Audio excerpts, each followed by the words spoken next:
Welcome to Master the Game. I am Juice, and tonight we are going to be starting our very first Pathfinder 2e campaign on this channel called The Fall of Plaguestone. I'm super excited. I've been nervous about it all week. The first game jitters are in full effect, and it's a new system for practically all of us. So we're going to be learning as we go. There's going to be times we have to look stuff up, but we are really excited to do this. And yeah, so with that, we're going to go around, let everyone introduce themselves. So let's start with you, Colin. You're in the top left corner.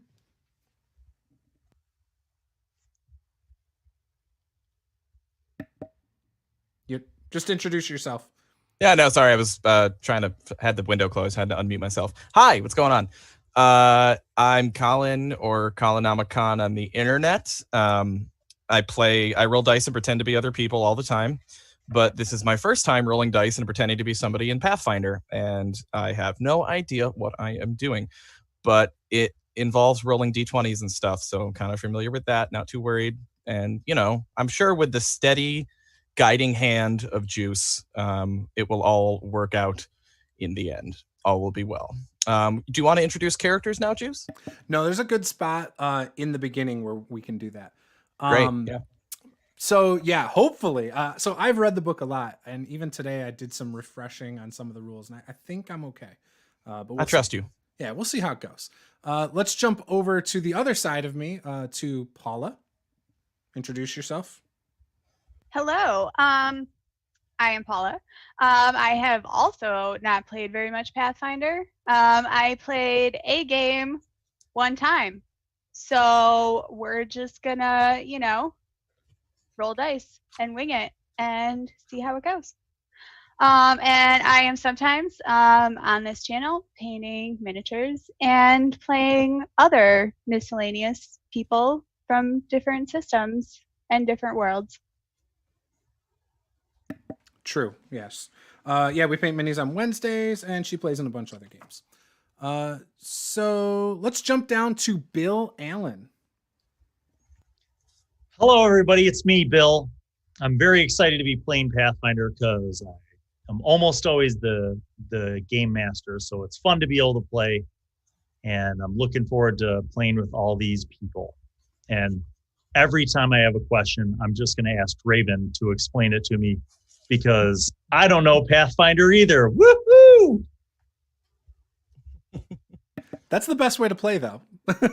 So let's go to our Pathfinder 2nd Edition rules expert, apparently. Draven. No pressure. Yeah, no, looking nervous over there now. Yeah, no, well, we'll see how this goes, I guess. Test my knowledge. So my name's Dave. I have the YouTube channel Draven Swiftbow.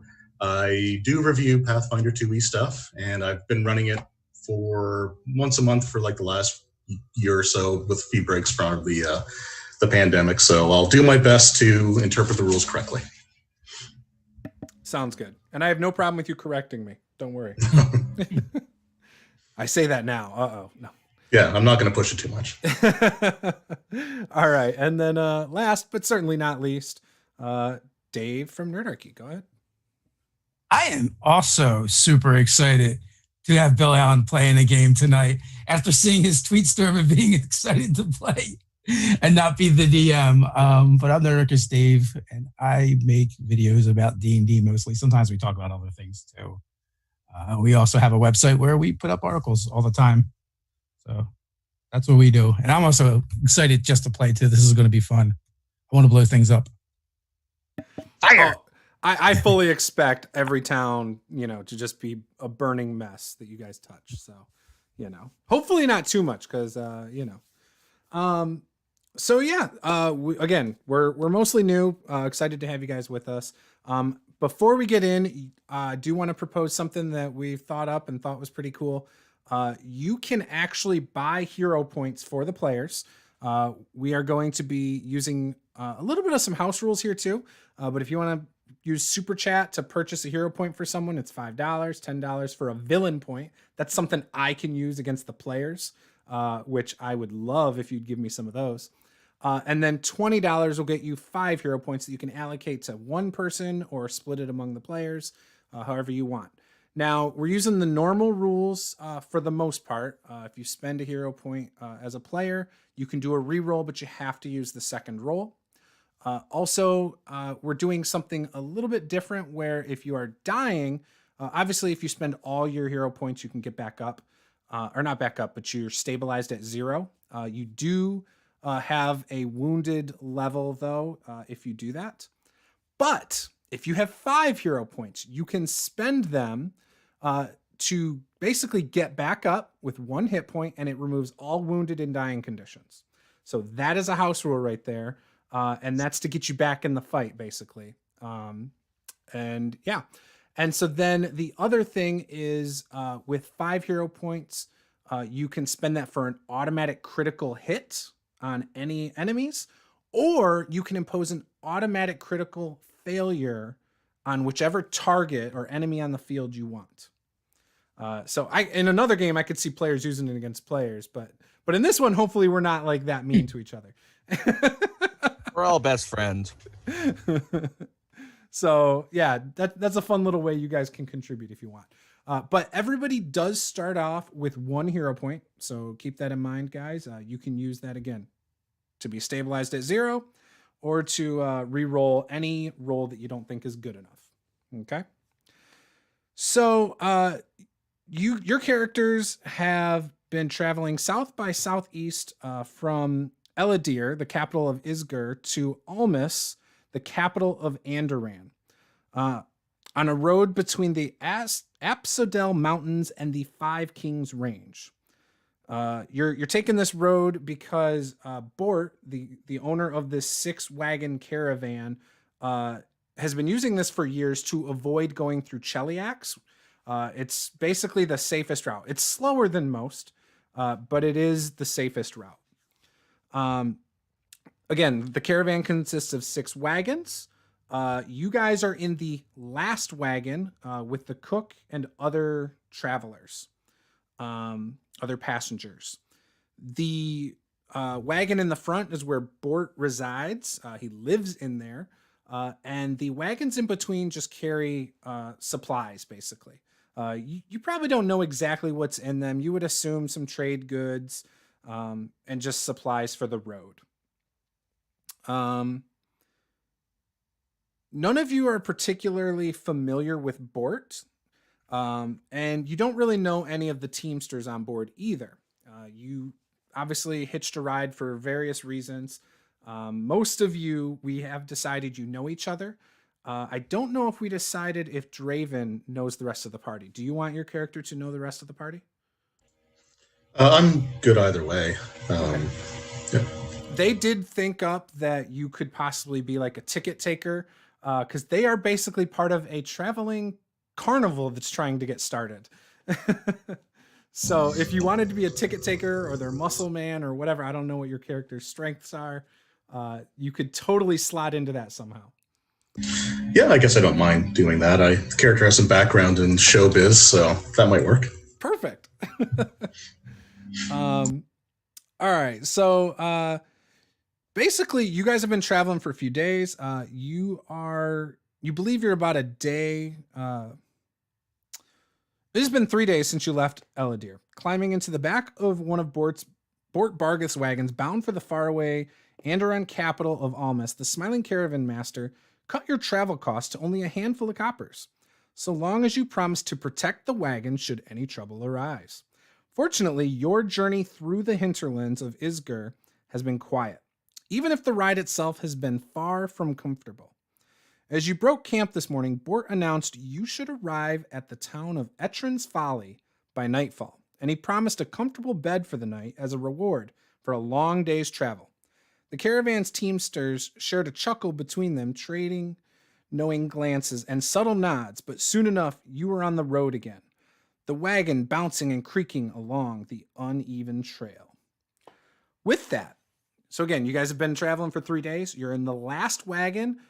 You are in there with what looks to be a couple dwarves and then an old elven cook.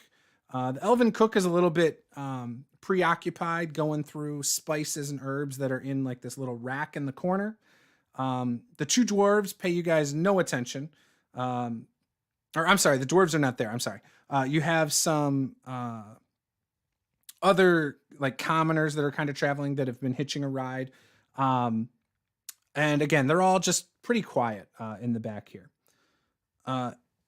If you guys would like to introduce your characters now and what they're doing in the wagon over the course of these 3 days, feel free to take it away.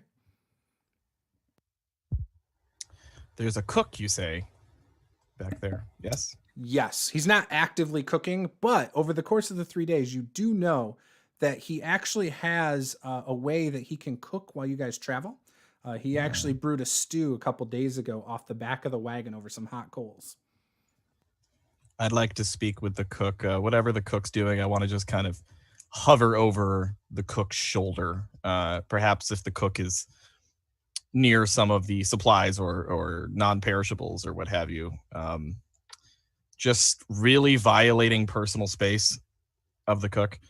Right up behind this person. Just, do you have anything that is spoiled? Spoiled? Well, no, of course not. Yes, we only keep fresh spoiled. herbs. I would like something spoiled. Let me look through the trash over here. He starts like digging through it. This old aged elf. You would know. Everyone's been referring to him as Kooky.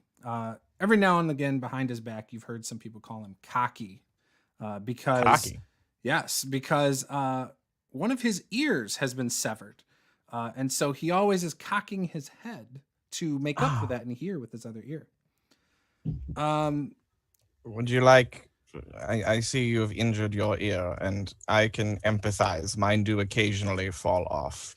Would you... has yours fallen off and needs to be put back on? And like him turning his head so his good ear's facing you. What? What'd you say? You want a beer? I don't serve beer. No, I do not wish alcohol. I wish to have something spoiled. Do you have perhaps some meat that has gone off that you failed to salt? He reaches out down into the trash and holds some fingers up, and it's basically like a turkey leg that's been mostly gnawed off. He's like, this is the best I can do. It's probably been sitting in there for a couple days. Sister! What?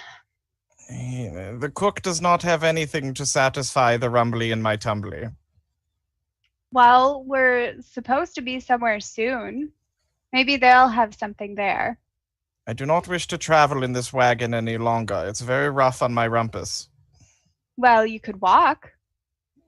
But that's not as quick as a wagon. I would be left behind. Are you trying to leave me behind again? I would never do anything like that. You just recently attempted this at the last stop. I don't know what you're talking about.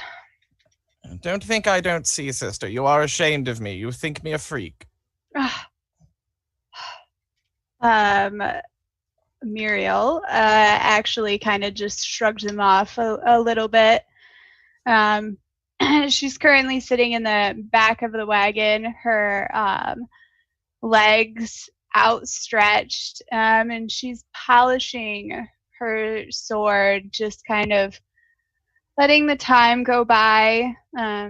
She's propped herself up with a bedroll and maybe swiped a couple pillows from somebody else too, because it has been such a terrible journey thus far. It's not so bad. It could be way worse than this. We could be back home wrangling bighorn lobsters. They're nasty buggers. And all that water. It's so hard to set anything on fire. Yeah, but then we'd get to eat the lobsters. Oh my God, I've eaten so many bighorn lobsters, I can't possibly eat another one. Just the thought of it makes me want to retch. That sounds repulsive. They are. I mean, a lot of people like them. They say they're really good, especially with lemon and butter, the right seasonings. You boil them until they turn bright black. And then you just pop them out of their shell. You can eat them, but That's all we pretty much ate. And, we all got stuck eating the bad ones a lot of times because the good ones had to be sold. You probably would have liked that because you like all the spoiled bad stuff for some reason. I don't know why. Yes, I am hungry. And even this talk of disgusting insects that come from the water is making me peckish. Did you steal that guy's ear? I have no need to steal someone's ear. I have my own, even if they do occasionally go missing.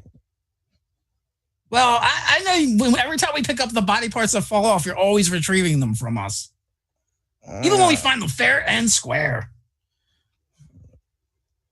You've no right to possess someone else's body parts, no more than you do to possess mine. If they fall off, I don't think that counts anymore. If that is your reasoning, then you will lay claim to many of my limbs, and I do not wish to live in that world. Look, I have a half-eaten apple from like 3 days ago, if you want to give that a shot. Has it gotten wrinkly and soft? Oh, yeah. It's pretty gross. We can roll it in the dirt. This will do. And he takes the apple and eats it like core and all. Thank you. So Balthazar sits down on the I'm gonna guess like kind of bench seating or something in here. Juice, is that kind of in the wagon? Yeah, so there would be bench seating along the sides. Yeah. And you kind of are facing across from a couple different people. A couple humans that are brothers, a gnome woman, and then Kooky, who's up at the front kind of near like some storage spots and things like that. So Balthazar is going to leave the cook alone and go and sit down on the bench and just kind of sit and cross his arms and kind of brood. And he is he's a half elf. He is just absolutely nearly translucent pale skin, kind of permanently sweaty and a little clammy at all times. Has this stringy black hair that's just kind of like hanging down in like clumps around his face. And he kind of just sits there and just makes eye contact with whoever's sitting directly across from him. Not in an intimidating way. He just doesn't know social mores. So just kind of sits and just kind of stares at whoever's there. And to a casual observer, you'd notice that his nose is kind of like drifting down his face occasionally, and he sort of pushes it back up into place. So you would notice that all of the passengers back here, they can definitely smell your stench because you don't smell like the rest of the passengers. And so they're definitely like holding handkerchiefs up, to kind of cover their nose as much as they can. But they're trying not to seem impolite. And they're trying to pay you very little attention because they don't want to engage in a close, uncomfortable conversation with you, like I'm sure has happened multiple times over a few days. Certainly, yeah.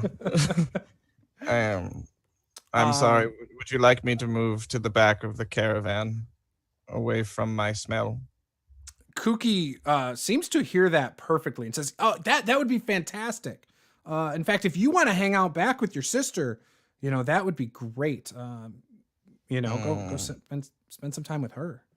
Yeah, so Balthazar walks to the back of the wagon and sits down, again, uncomfortably close to his sister, and just lets his feet hang off the back of the wagon. I just kind of shift my weight over a little bit, trying to get the draft of the fresh air from outside to, shift his smell in the other direction. Come closer. I need your warmth. It's very chilly.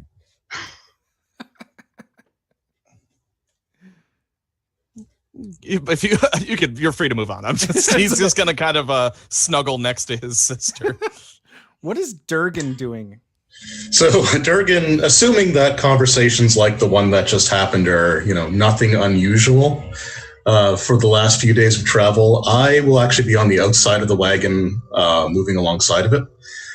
So as a champion paladin, I've sort of taken it upon myself to protect the travelers.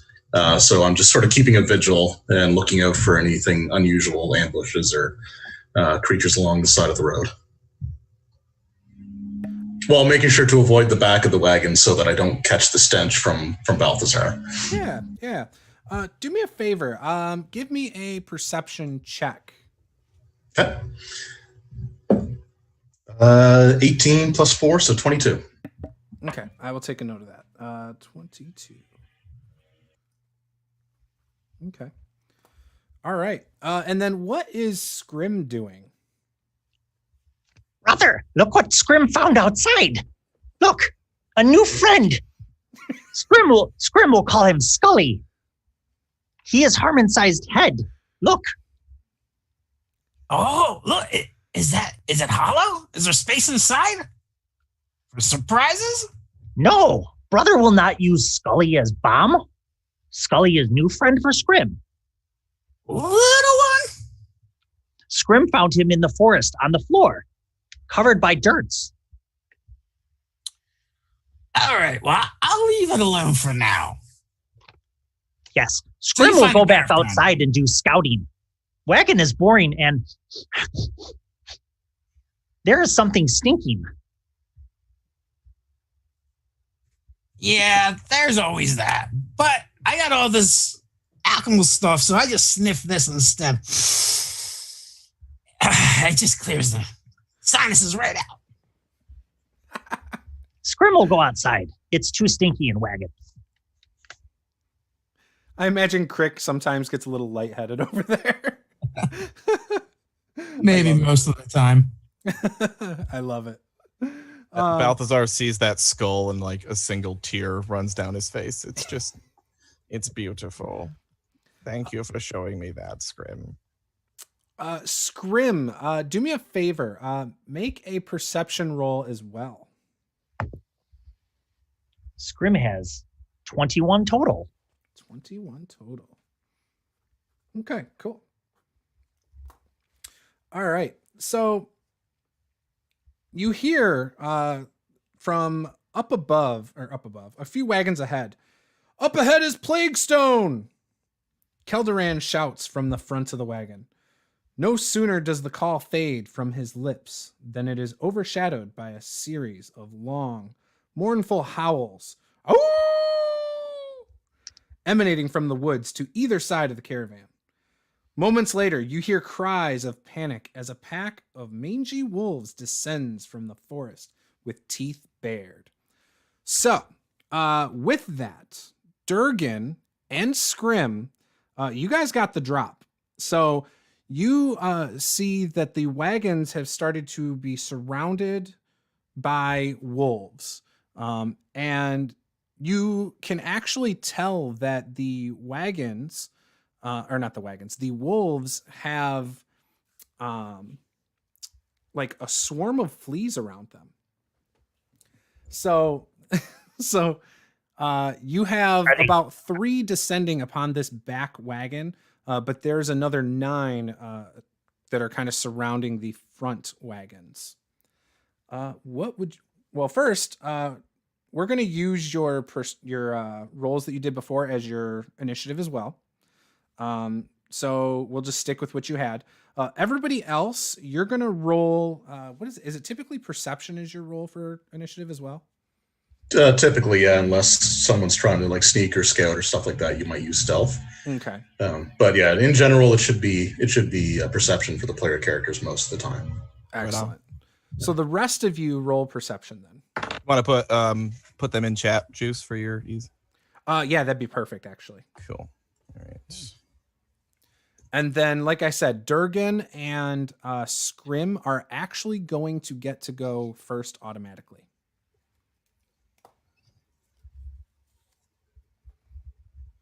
All right. So we got. Okay. So how far away is the closest wolf? So there are 3 approaching from the back of the wagon. So you guys can all see if you look out the back. They're probably only like 30 feet back.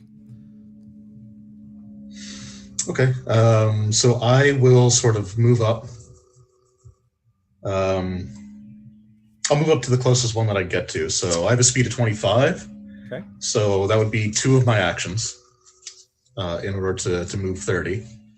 And then I will make a strike against whichever one looks the toughest, I guess. Okay. Yeah, they all look about the same, just like some Okay. dirty wolves. I'll pick the one in the middle then and hope that the rest surround me. Perfect. Okay, so with my longsword, that is a total of 20. Not natural, just, yeah. Okay. That is a success. Perfect. And I do 9 points of damage. Oh. So what's that look like? So basically, I'd run up, trying to make sure that I position myself so that the wolves would have to go through me to get to Scrim or any of the other characters in the wagon. Okay. And I normally have a shield. I don't think to put it up. I just charge at them and slam my longsword down, right sort of overhand chop on the closest one that I can get to. When you do so, you see its body go limp and it just drops to the ground. Very good. Okay. And then I'll just stand and sort of challenge the other ones. Beautiful, beautiful. Scrim, you are next. Scrim would have followed immediately behind Dragon. That's what he calls Durgan. He calls him Dragon. And using Dragon as a means of hiding and concealment, burning 2 actions as well, and then circling around for a stab from the side on one of the other ones flanking Dragon. Okay. 14 plus 7 is 21 for a total hit. Yup. Go for it. You succeed. Scrim does 5 plus 4 is 9 damage. You drop him. Describe it. And so Scrim would have been sneaking up behind Dragon and then popped out and be like, "Ah!" and just jumped in from the side. That's the sound that he makes when he attacks. Is "Ah!" Hey, Juice, this Yes, is sir? actually relevant. How far away from the back of the wagon where I am were those wolves that were just killed? So they're about 30 feet tops. They weren't very far away. Okay, because if they're within 20 feet, I get temporary hit points when they die. Oh, It's just a thing. It's all right. Gotcha. Well, it is your sister's turn though. All right. Muriel will stand up at the from sitting at the back of the wagon, almost like she is all of a sudden excited to do something, where she had sort of lazily been sitting, kind of ignoring a lot of things around her. So she jumps up and she will actually jump and tumble out of the wagon. Yes. For her first action, which I get a 18 on my jump and tumble, I think. Okay. That's nice. And then I will run up to the remaining wolf and I will try and swipe him with my rapier. All right, go for it. And that is a 26.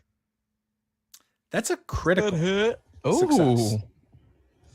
So what extra do I get for a critical? You roll damage, multiply it twice, and add your modifier once. Okay. That is a 12. That is 12 points of damage. Yeah, you killed that third one. It drops. Colin, you can still hear wolves howling from around the caravans. All right. You saw the 3 behind the wagon were dropped. What would you like to do? Let's see. So nothing is currently within sight of me, though. Correct. Yes. All right. Well, hop off the back of the wagon, walk toward my sister, so that my movement speed's only 25. So, how's that work, Juice? For like sort of dash, we have 3. I know we have 3 actions to use, and then the movement takes up 1, and then do it again. Is that how it works? Yeah. So each movement uses up each action uses up your movement once. Gotcha. Run up to my sister. That was inspired death that you just dealt upon those wolves, and I'm very, very proud of you. And then I want to try to get a bead on where they are, where the rest of them are. I mean, can I tell which direction the howls are coming from? Yeah, so they all look to be coming from more towards the front of the wagons now. So Sorry, you cut out there for a sixth second for one. me, Juice. Oh, sorry. You guys were in the 6th wagon. Yep. It sounds like they're all coming from the front where the first wagon is at this point. Oh, that was a waste to go backward, but whatever. Yeah, move. And each wagon front to back, including horses, is about 40 feet. Okay. I'm just going to move toward the front, expend the rest of my movement. So I'll use my other 2 actions that get me 50 feet to get toward the front of the wagons and hopefully get a line on them. And that will use up my turn, but just to get myself in a better position for next turn. So we will say you moved up to the 5th. You're about the middle of the 5th wagon. Okay. Yeah, that works. All right. With that, you guys in the backs, Durgan and Madame Muriel and Scrim, you guys see a larger wolf come out between the bushes ahead of you. Definitely bigger. Also is salivating, and you see this like green ooze, that's dripping from its mouth. It's going to attack Durgan. So it moves up with its 1 movement. Its second action is to bite Durgan. It's probably going to miss. That is 15. 17 armor class right now. All right, so he missed. He's going to use his second action, which is at a -5 penalty. And I'm probably going to end up with that villain point. Oh, maybe not. So that would be a 19 to hit. Yeah, even with my shield up, that would have hit. Nice. Okay, so when he bites, you feel a burn. Oops. Okay, so that's 6 points of damage from the bite, from the teeth sinking in. And then you feel 3 points of acid damage start burning where it bit you in your arm. Not a fan of that. And just for the record, with critical hits, you actually double the modifiers too. Oh, you do? Okay, thank you for saying that. Yeah. Do me a favor. Give me a... Oh, actually, you're just knocked down, apparently. It doesn't say you make a save for that. So you are also knocked prone by the attack. All right. Now, over by you, Balthazar. I gotta get these names down. Balthazar. You actually see a wolf come out of the woods right next to you. So on your side of the wagon, you can see ahead at least 3 more wolves up by the front wagon. One of them comes out of the side at you, though.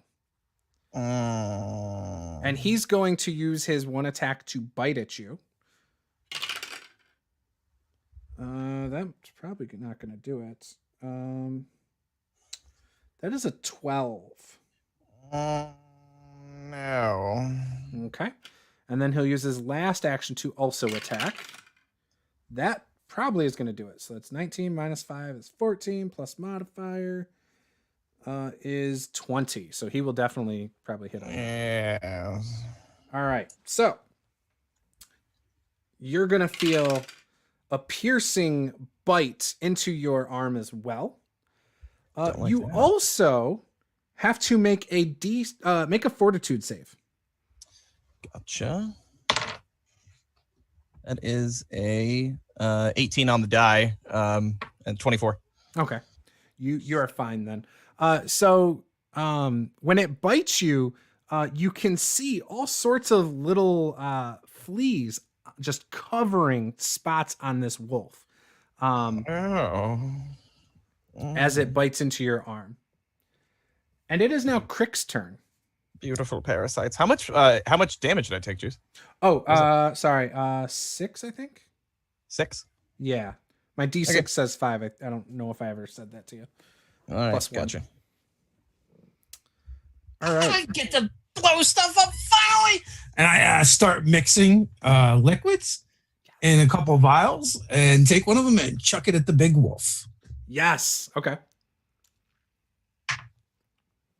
That's going to be a 16. That will not do it. Oh, no. So you guys see this glass vial smack the muddy ground and go. Oh, but I can use that hero thing, right? To reroll. You could. You could. And I'm going to do it. And you have 2 of them right now. Yeah, let's spend the. Oh, that's even worse. Spend the liquor soul. The dice hate me. That was a warning shot. Take that. The next one's going to be in your face. Does it splash? You might do at least 1 damage to it. It does splash. They do splash. Does the splash automatically happen? Yep. Oh, then it takes 1 splash. All right. 1 point of damage. Yes. I think I do too, because I was right next to the wolf. Okay. That's fine. I'm used to it. All right. This is fine. So we are back at the top of the order with Durgan. All right, so You're I'm just prone, Yep. but he's not like pinning me, so I can just use an action to stand up, right? Correct. Okay, so I will do that, and then I will take a swing. I'll swing at him with my longsword.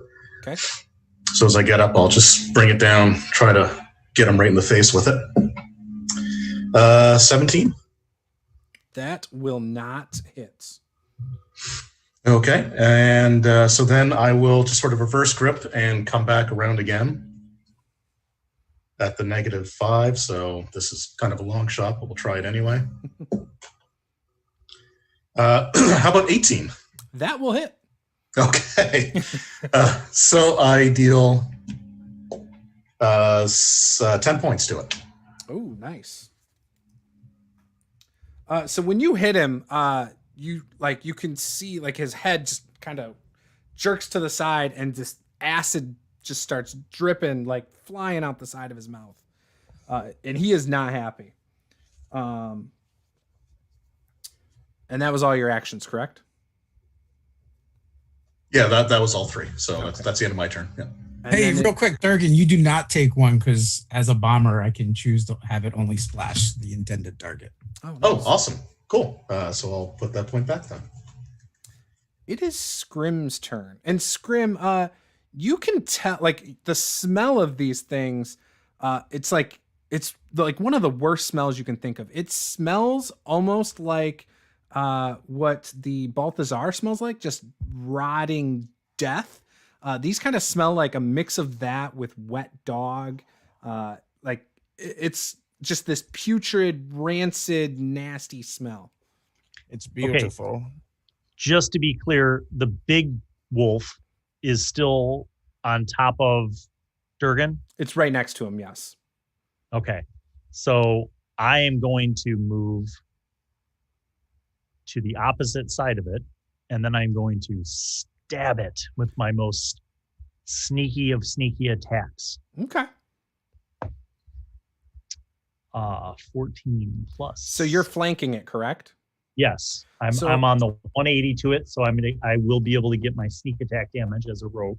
And flanking, I think, gives a +2 bonus. Yep. Yeah, well, I got. I mean, with a +2, it's 23, but I got a 21 total. Okay. So that would be 3, 7, and sneak attack 6. So 13 damage total with the sneak attack. Wow, nice. And my third action, I'm going to stab it again, which is at a -5, right? Mm-hmm. Unless you're using an agile weapon. I am. So then I you're think that's a -3. Okay, Yeah. -3. Yeah, Yep. I think it's -3, yeah. All right, so that would be a 16 -3 is 13. Does a 13 hit? No. Okay. And that's with your +2 for flanking? Oh, no. Yeah. So 15. back up to That 15. still misses. But Yeah, so you add your normal bonus and then you subtract the 3 off of it as well. yeah. Oh, okay. Yeah. Yeah, so 15 total then still misses. Yep. Okay. Unless you want to use your hero point. Yes. I'm going to use my hero point. There we go. All right, so 18 plus 9 is 27. Minus 3 is 24. Does that hit? That hits. Okay. 6, big 6, plus 4 is 10 damage. 10 more damage. So you killed it.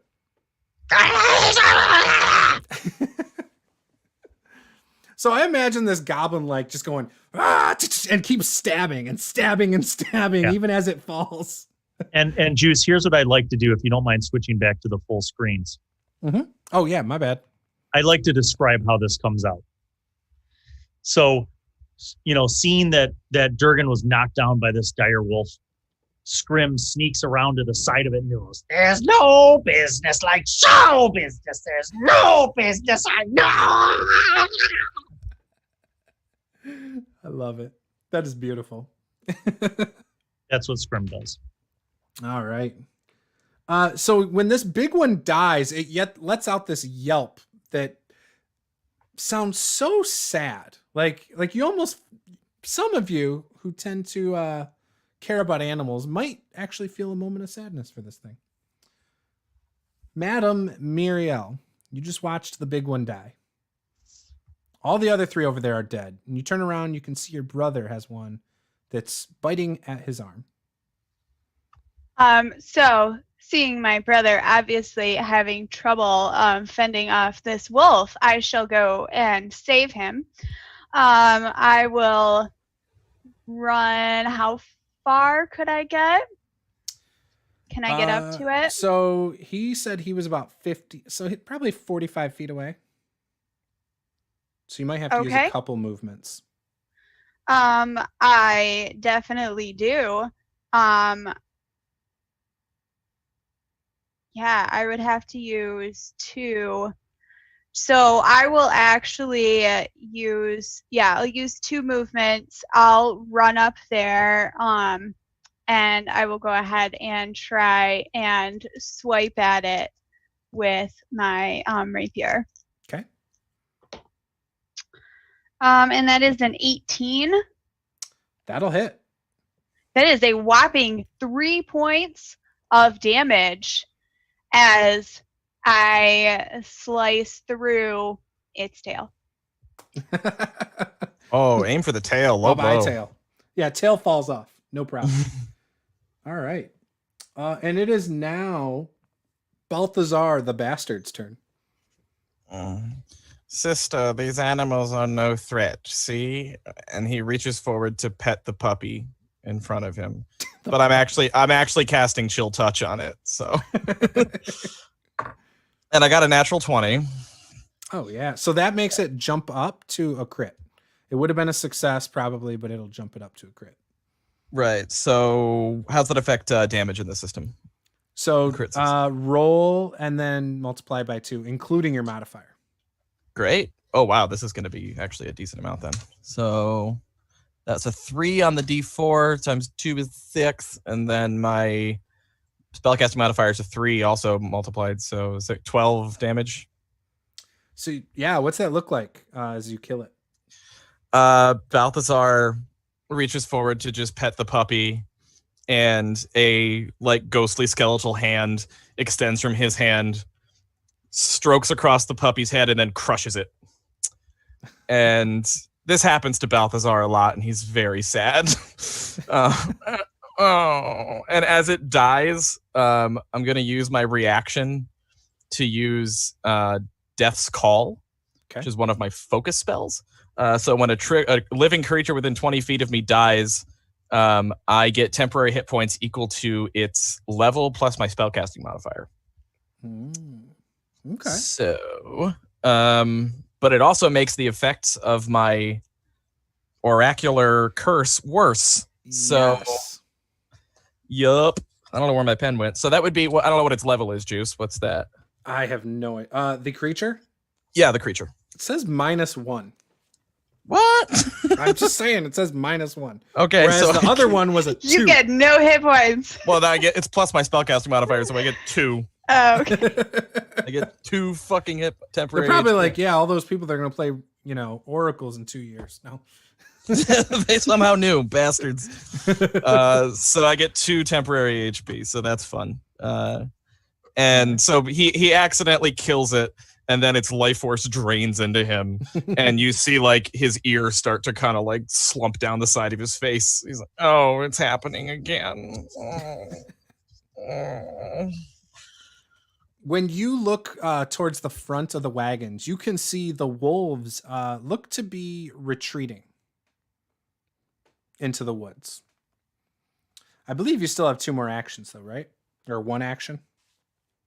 Yeah, so I used a reaction to do that. And then I used... Oh, no, casting the spell was 2, was it not? Yeah, so I think you have 1 more action. Does the reaction not count? I think that's its own It's thing. a separate thing? Cool. Mm-hmm. Reaction's its own separate thing, yeah. Right on. Then I'll use my remaining movement to walk further up 25 feet toward the front of the caravan, kind of like head slumped down, like just wants to be left alone. All right. So it's the wolves' turn. All the remaining wolves retreat into the woods. Nobody with the wagons chases after.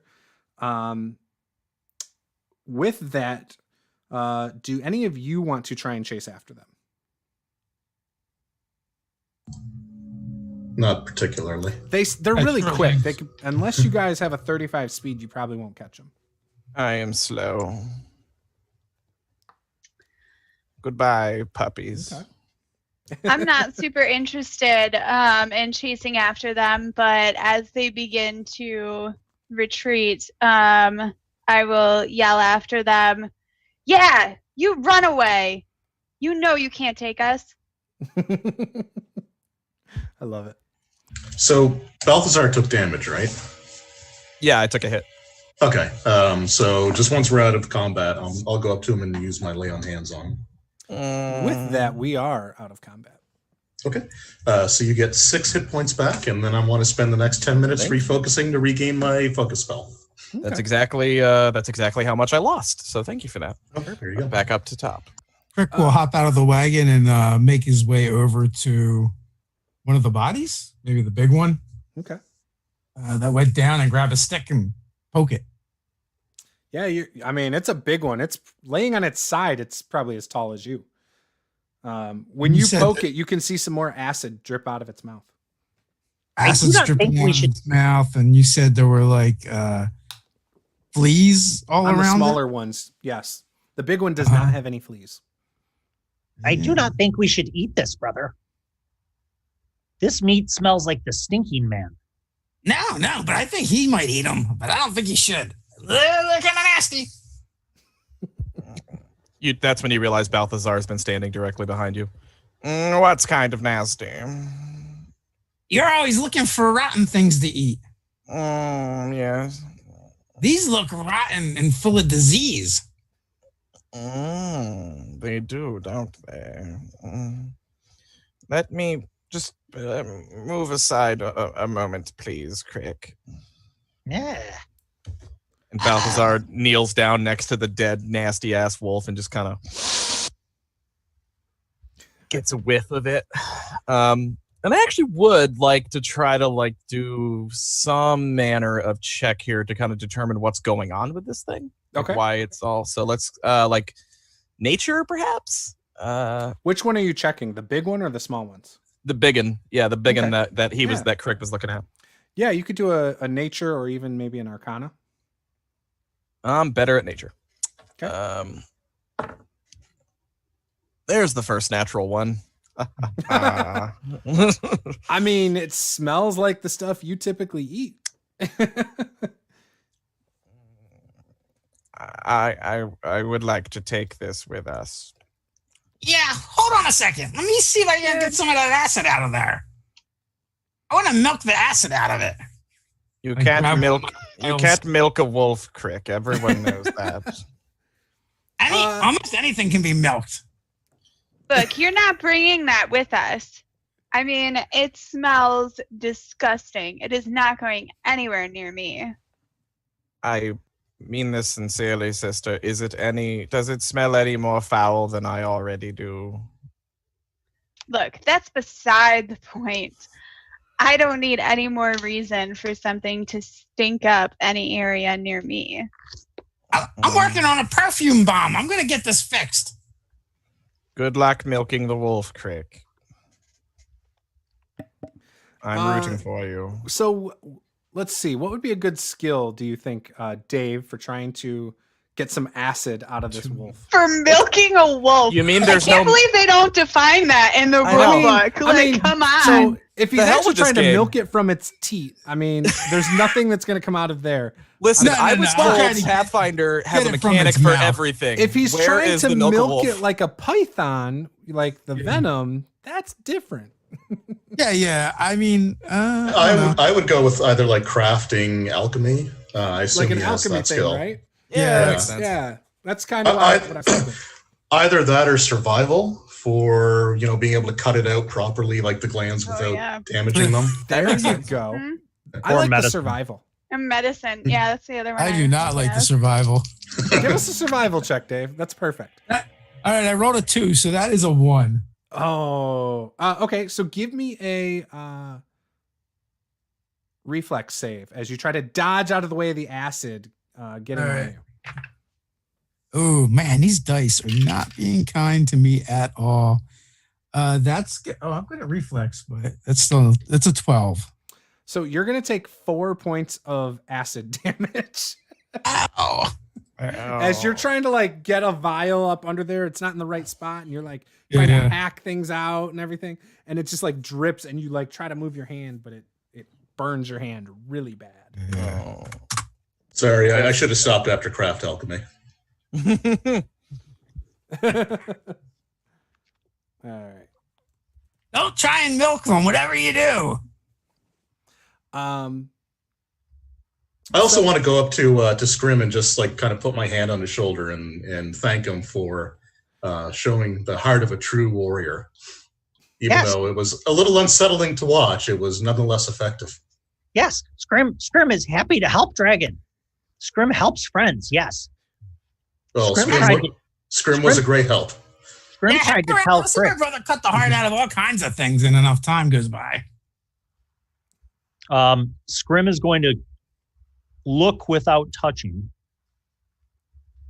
using his medicine, which I know it's shocking that a person with an 8 intelligence has proficiency in medicine, but rogues are skill gorillas in this game. I want to just see if like I could figure out a way to point out with a stick where my brother could possibly extract this venom. Yeah, give me a medicine check. That would be a 9 plus 3 is 12. So luckily you were pointing at it with a stick rather than actually trying to hack like into the acid glands and everything. So you are unable, you're pointing at the exact same spot he already cut. Okay. Scrim does not know, brother. Come, let's go to the towns. There might be food there. Speaking of medicine, I can make some first aid checks to see if I can restore some hit points to anyone else who's damaged, myself included. Do we want to look at the other wolves and see if they're related to Balthazar as well? That's very rude. What? So the other ones smell worse. Yeah. There's And the the ones big that smell like you. Delicious. Maybe the other wolves are Please. diseased. I don't think you have fleas. Crick should not touch. Maybe they are diseased. Oh. As you Ask guys are the doing bird. this, you do see a male dwarf who you know as Bort, and a female half-orc chief, Tamley, walking back. Now she tends to be the second in charge, and you can see they're asking everyone if they're okay. And they get back to you guys as you're like playing around with the wolves, and they just are you guys doing okay? Bort says. I was doing fine until I got viciously burned by this dead acid wolf. Oh, do you want us to tend to your wounds? Yes, please. A solvent might be good. So Bort looks at it and he puts like an ointment on it, and you gain your 4 hit points back. And he wraps it with a bandage. Yeah, that's why you're my favorite. So the second in command, that's a female half-orc, right? That sure is. Someone's Okay, got eyes so- for. So even though I took like almost half my hit points and I've got like acid burns and I'm bleeding and stuff like that, I just try to shrug it off, like no sell it, and say, no, we're good, we're good. And like I suck in my gut a little bit too when she comes around. I'm standing next to him, like, yes, we're fine. As I'm like pushing my nose back at the place, everything's fine. Juice, what's the half orc lady second in command's name? Tamli Grent. TAMLIGRENT.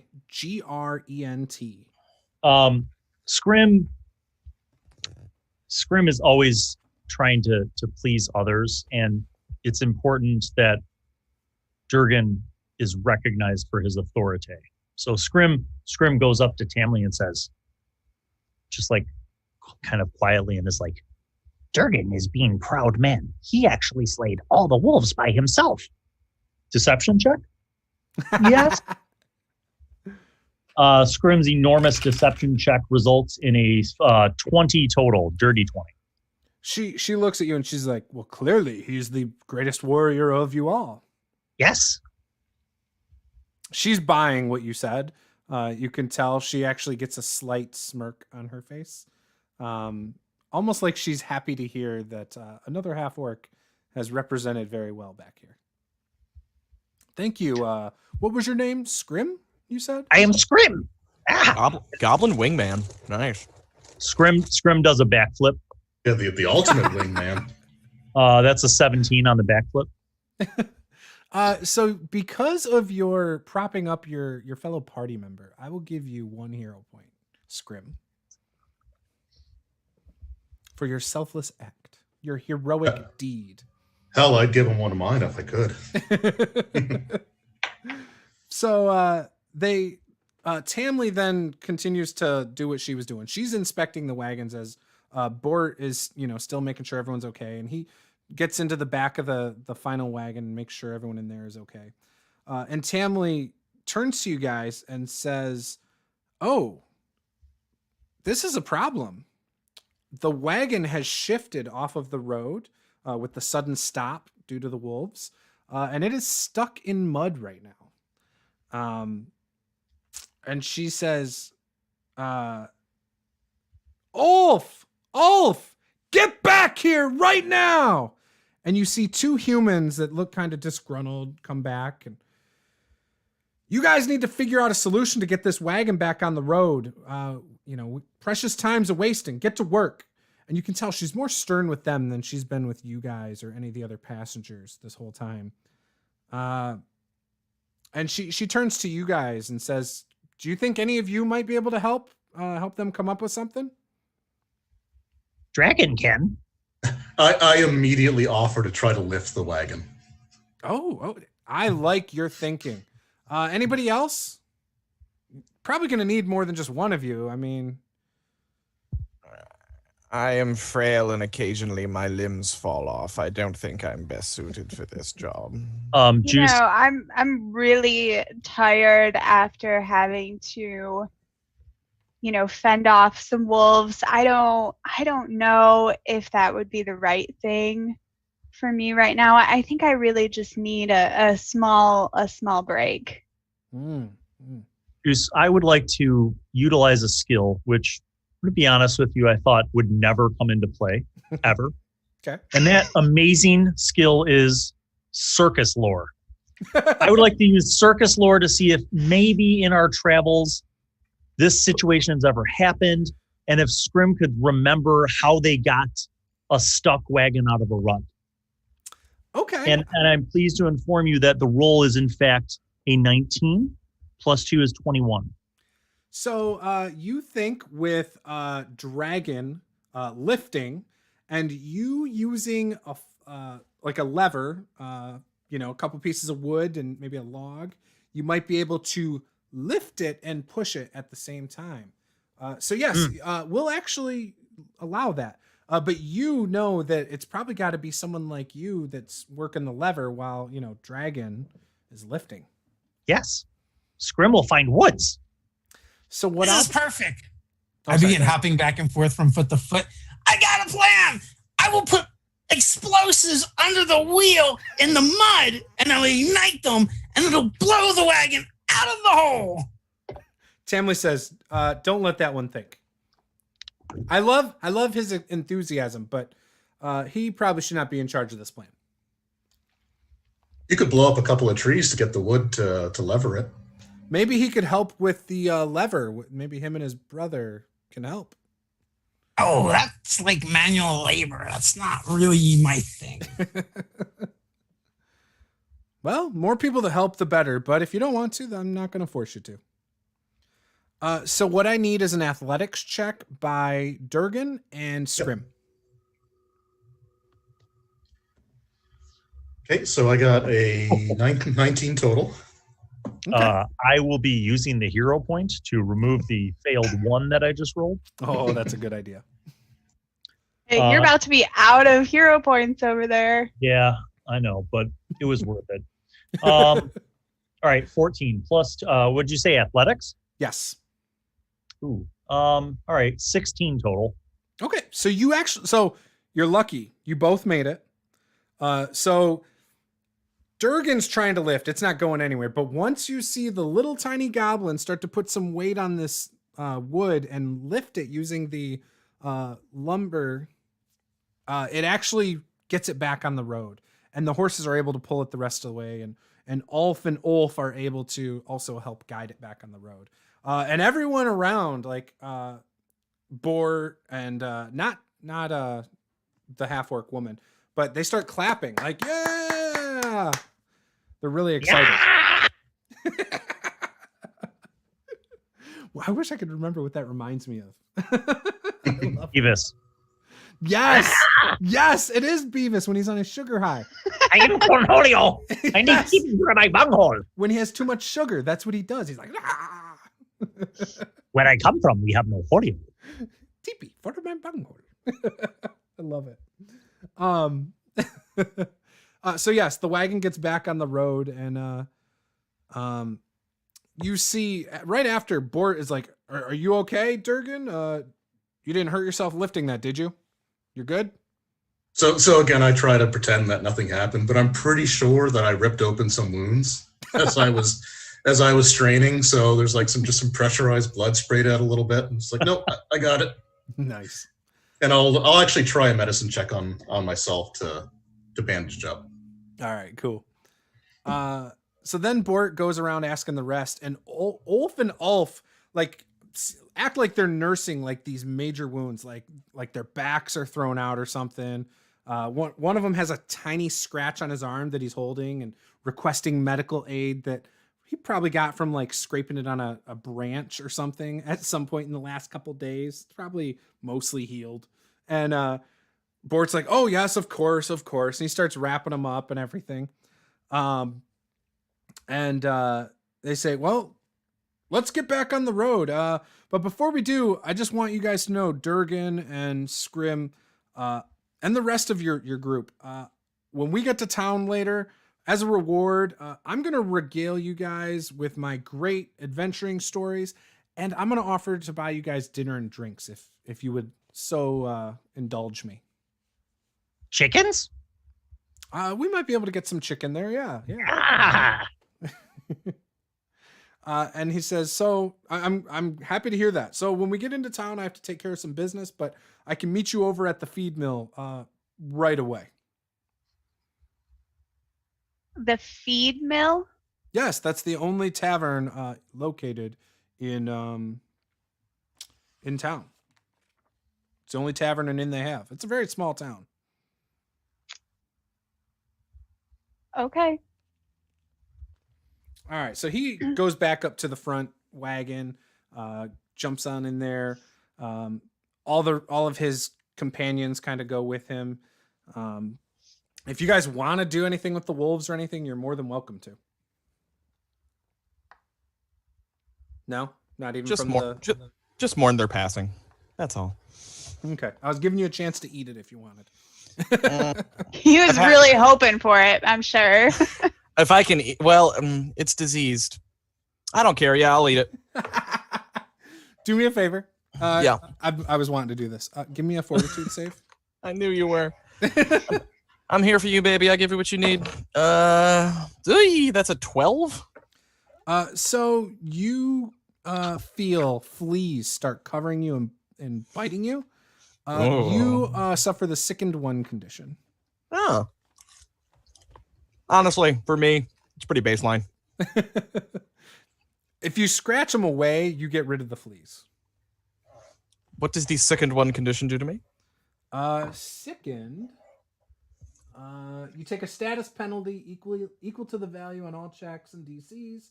You can't willingly ingest anything. You can spend an action retching to attempt another fortitude save of the sickening effect. On a success, reduce the value by 1. Yeah. But I can just scratch them off also? Or do I Yeah, have to so go you through- can't get worse necessarily. Like, they can't continue to bite you at this point. Okay. I mean, you can get worse if you fail fortitude saves after every minute, but it only lasts for a minute, I think. If you throw up on me, there will be a fight that ensues. I stink, my parts are falling off, and I'm covered in fleas. Who wants to give me a hug? I can try to disinfect you if necessary with medicine, but that's about as close as a hug you're going to get. Sister, I'm chilly again. Keep me warm. Oh, no. You need to just like sort of hang off of the back of the wagon. No. Fine. I'm just gonna put myself in quarantine for a minute. Nice. Yeah. You get a +2 bonus on your next fortitude save from. Oh, okay. Yeah. There you go. I tried to treat the disease the best I could without actually touching you. But it's like treating a kid for lice. Yeah. Oh. Wash your hair in mayonnaise. Does that work? Yeah, that's the thing. Yeah. Really? Oh, I mean, they did it on. Kid, They did that on that episode of The Office. I mean, I don't know. They did, didn't they? Yeah, cover their heads in mayonnaise. Yeah. That's got to be true then. Let's get checks out. Yeah. Yeah. I think it was Dwight's idea, wasn't it? If it's Dwight's idea, then it's guaranteed. Then it's definitely true. Oh yeah, it's 100%. Some kind of survival thing. I love it. Okay. So with that, you guys get back in the wagon. Let's take a quick break. This is a perfect time. And then we can come back in about 5 minutes. All right. So we'll be back in 5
All right, we are back. So you guys just ripped through the wolves. Really was not much of a threat, if we're being honest here. And you are back in the wagons. So everybody in the back that's a passenger, the two brothers who were sitting there and the gnome woman, they're just kind of like, oh my gosh, what was that? And they look at over at Balthazar, who now has some bone showing through the arm that was not bitten. What does that look like, Balthazar? It's it just looks like the skin just kind of tore like tissue paper over the top, and just like bits of his like radius and ulna are just kind of popping out, and he's like, oh, excuse me, and just sort of covers it up and tucks it into his robes. It does that sometimes. Do not be offended. The gnome woman just shudders at the thought of it, like gets the chills. I know my presence is repulsive. I'm sorry. No, you're fine. Thank you for helping with whatever was going on out there with those wolves. Yes, they were quite vicious, but luckily Durgan took care of all of them, all on his own. Did he now? He sure did. That's it was impressive. most impressive. He's very strong. Thank you. So I'm still outside the wagon, like walking alongside of it. So I'm completely oblivious to the fact that I've been given credit for everything. Wingman. When you finally come in, like people are just like, "Thank you, Durgan. Thank you." Like they're just going out of their way to thank you. I'm too humble to like just. Oh no, it certainly was. It was a group effort. I assure you. Oh, he's so humble. He's so humble. It's charming. And then I go back inside the wagon.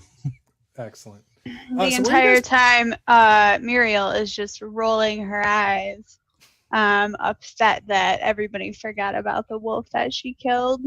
But I didn't forget that you killed the wolf, sister. I just gave the credit to Durgan because I thought that's what we were doing. That's what Crick did. well, you don't have to do what he does. Oh, I'm just trying to fit in. Actually, am I doing it wrong? I don't want to interrupt, but it was Scrim that did it. I know we're both goblins, and we're brothers, so sometimes it might be hard to tell us apart. Or maybe you're just being really rude. I'm not entirely sure. But yeah, I didn't do that. Scrim did, and I also was just going along with it because it seemed like that's what we were doing as well. I don't mean to be of any offense if I mistook you for your brother, but you are both very small and look quite similar. You're the one with the bombs, though. I'm sure I can remember that. Yeah, he's always stabbing things and cutting out their hearts, and I like to blow things up. This should be simple enough.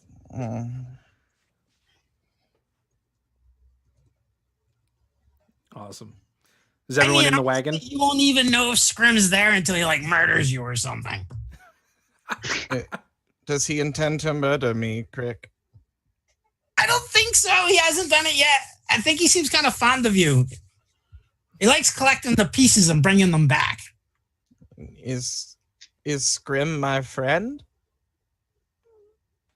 Yeah, Scrim's very friendly. That wasn't precisely the question I asked, but he is rather friendly. I'll poke my head out the wagon. Hey, Scrim!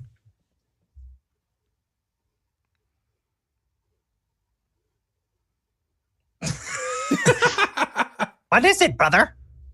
You friends with Balthazar? The stinking man? Yes, he is a nice friend. Scrim will find dead rabbits for him when we come to towns. Oh, yeah. You gotta leave him out for a couple days. He really likes that. Scrim can find dead things, yes. Friend. Found Scully. To make things decay faster for him. Look at dirty inside of Scully. Is very dead, but not I convenient. think you should have left that where it was. You don't know what you're messing with. Yo, You could be. Oh, sorry, go ahead, Paula. Sorry. Oh, sorry. Go ahead. You could be invoking some sort of bad spirit or ghost to come after us.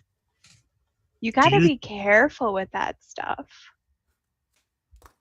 Does Voodoo Lady think that Scrim could be in trouble with ghosts? I'm just saying, I would watch yourself.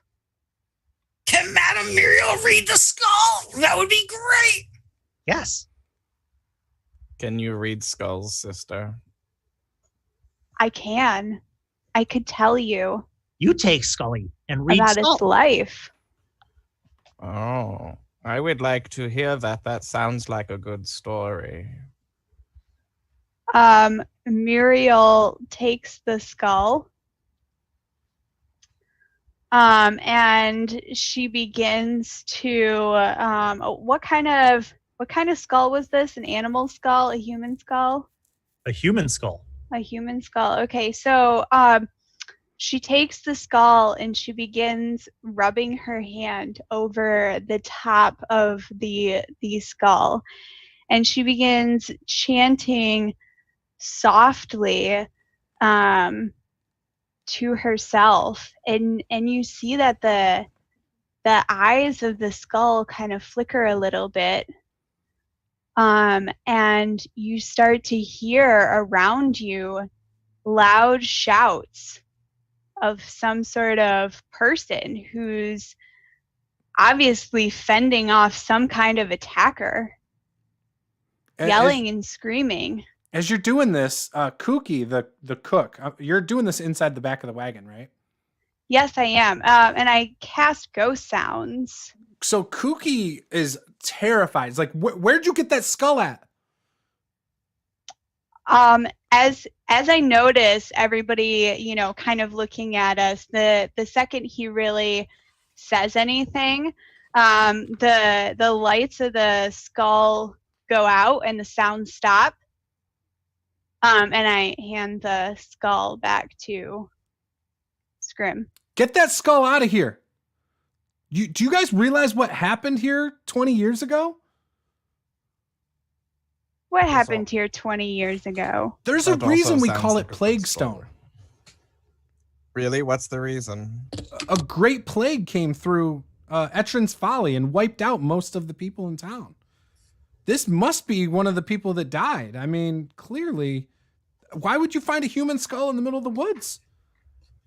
Scrim was looking.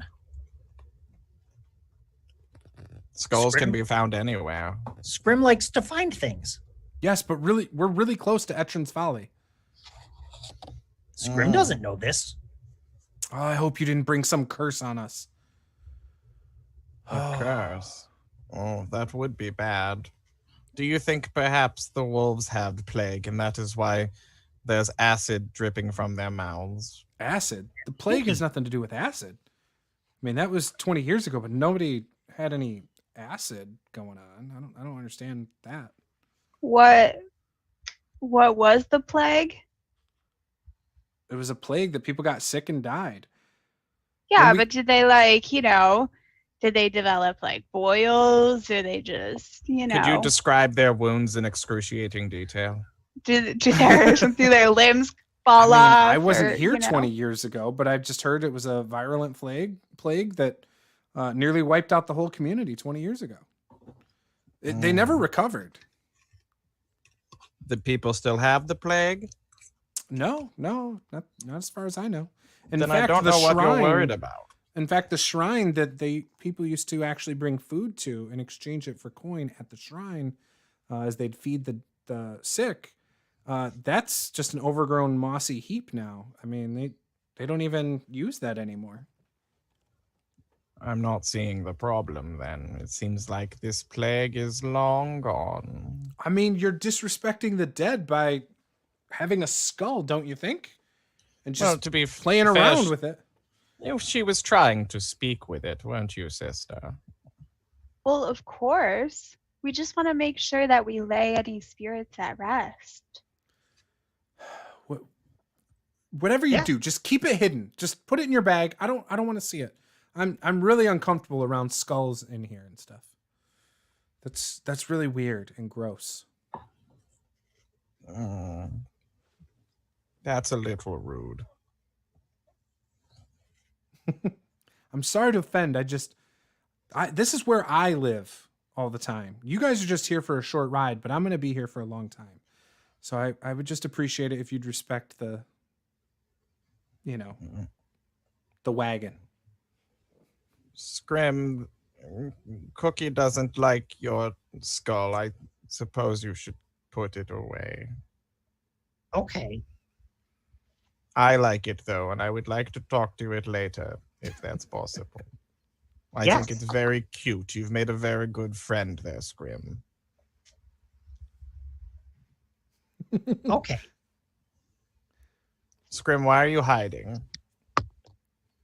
Scrim feels bad about bringing curses. Scrim did not mean to do this.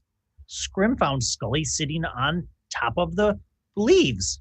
Scrim did not dig up graves. It was just the skull, no other bones. Yes. That's weird. Scrim is honest and forthright as far as I know. He would not lie about finding Scully. I mean, I don't deny that. I just, like I said, I would hate for something to be brought into this wagon, a curse or who knows, remnants of the plague or something. I would hate for that to happen. Scrim will hide Scully outside of towns. Was there another skull nearby covered in mold that we can call Molder? Too much X-Files. Come on!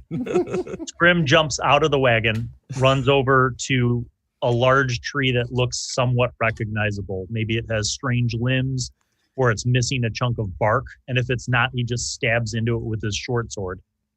And he puts Scully at the base of that tree and just ruffles some leaves around Scully to hide it. Nice. Goodbye, Scully.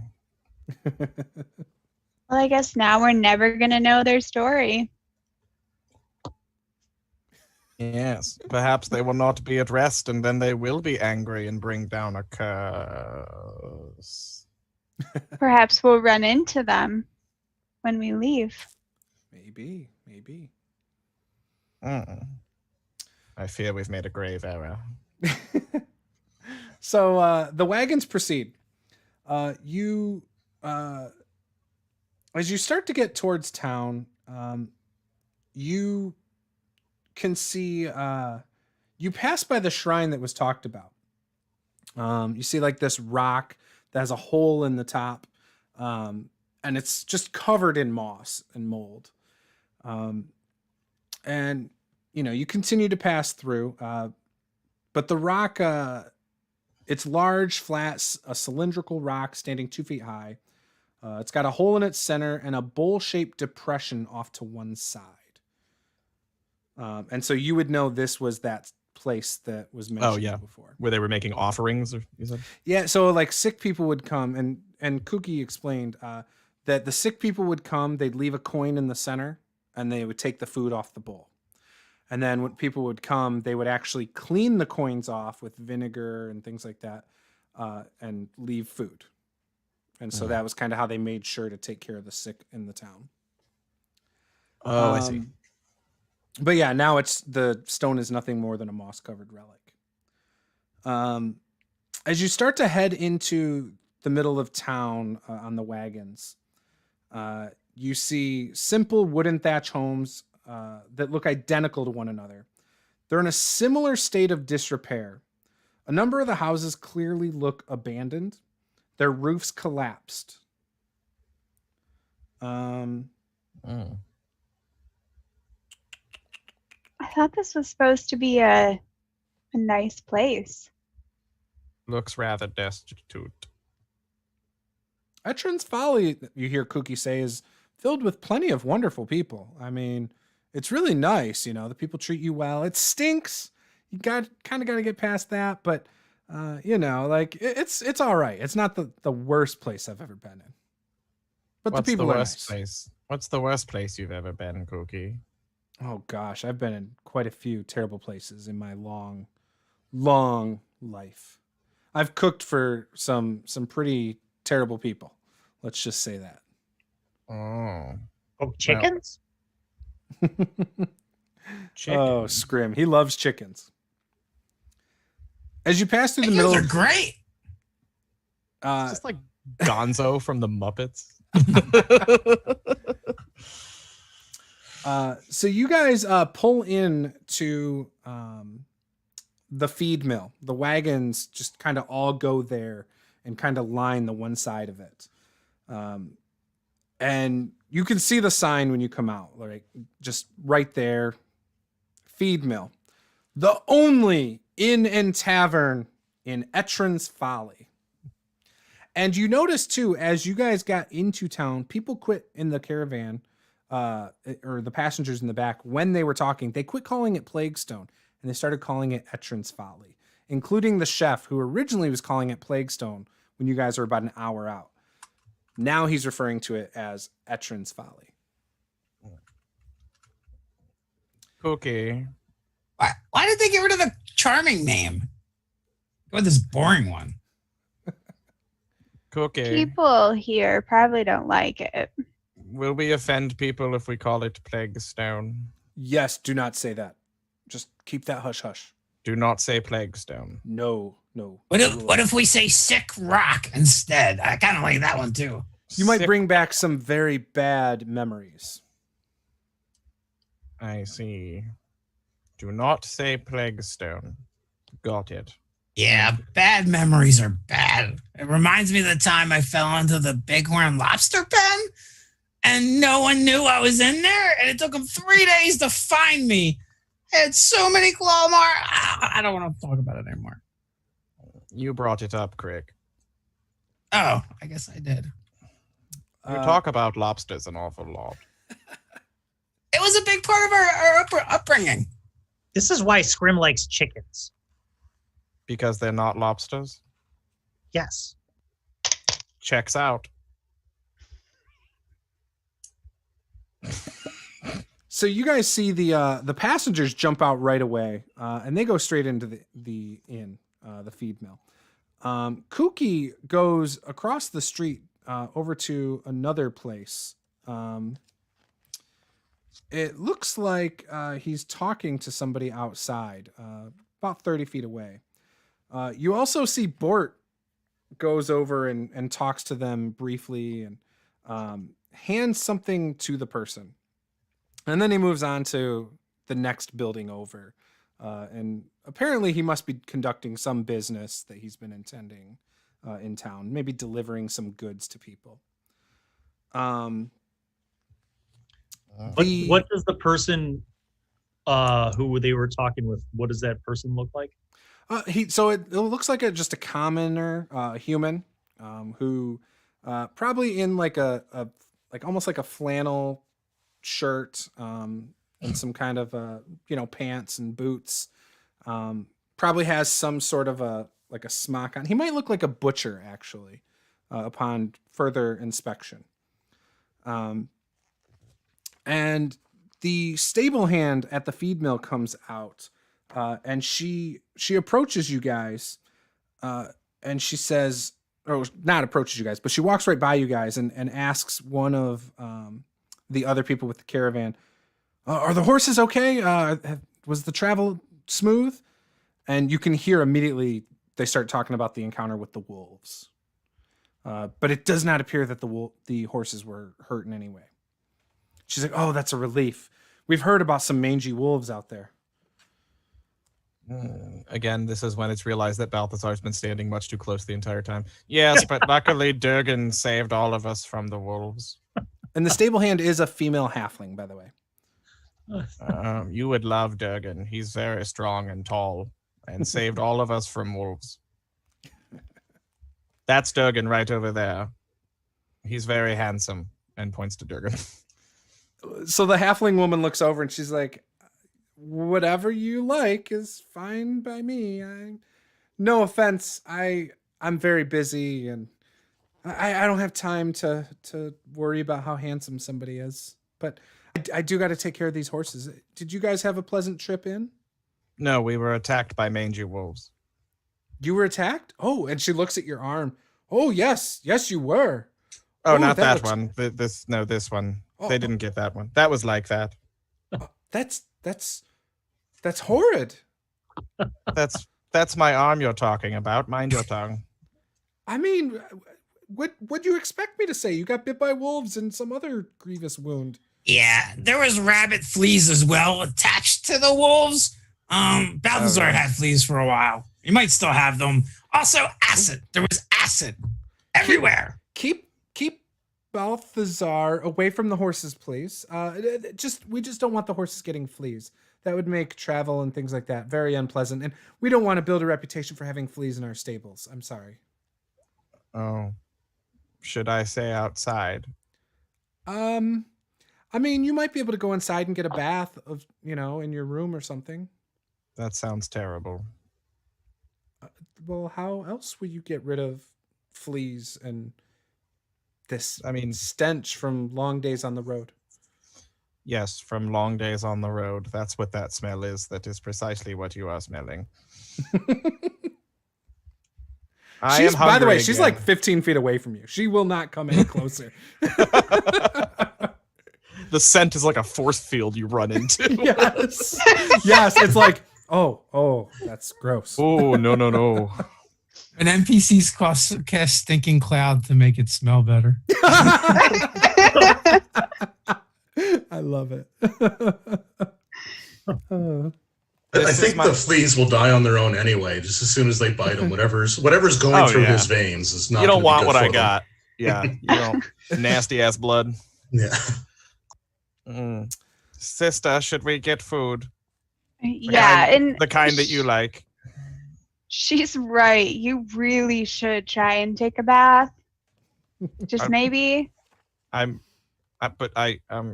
He kind of like pulls Muriel aside again, uncomfortably close, and the smell is very strong right now because my curse got worse.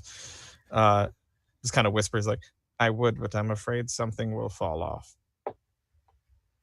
Well, can't you just like tie it back on? I suppose. I will ask for a bath if it would make you happy. I'm just saying, maybe it would be helpful. Just at least your hands a little bit. Just give it a shot. I know we're working on it. Makes me uncomfortable, but if it would make you more comfortable in my presence, I suppose I will.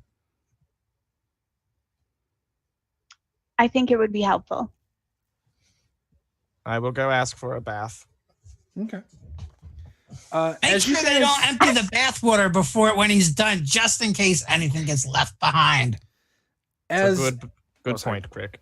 Can you imagine Balthazar's like, I could literally see him walking into the inn and just announcing that he needs a bath in the middle of a crowded literally room. what I'm about to do.